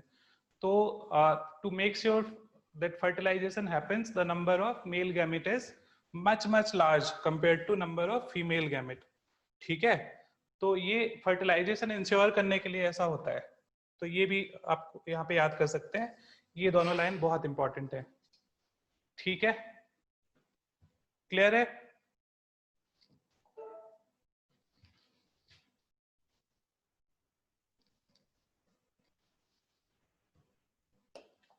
बस इतना सा पार्ट और खत्म कर लेते हैं, बस हो गया फिर। ठीक है, फिर हम अगली क्लास में करेंगे।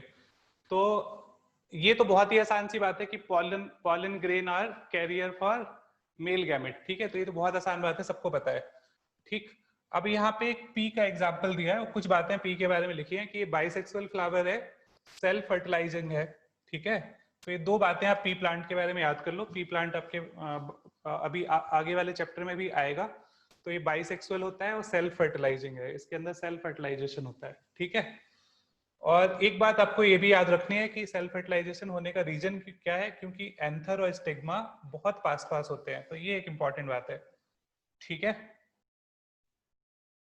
क्रॉस पॉलिनेशन क्या होता है? क्रॉस पॉलिनेशन जब दूसरे प्लांट से, ठीक है, या दूसरे फ्लावर से जो पॉलन है वो आते हैं, तो इसको हम क्रॉस पॉलिनेशन बोलते हैं। और क्रॉस पॉलिनेशन किस में होगा? डायोसियस प्लांट में।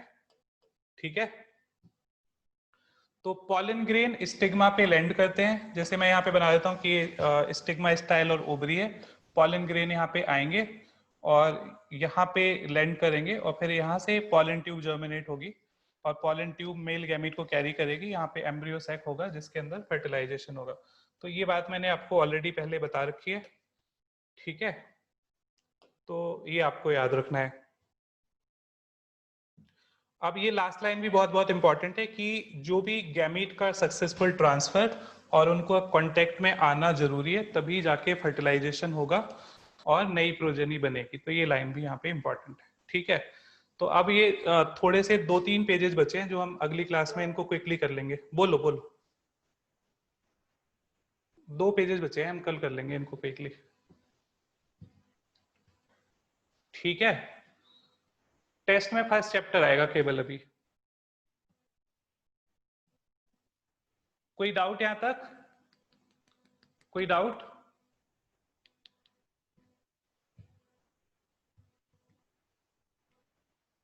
कोई डाउट नहीं है?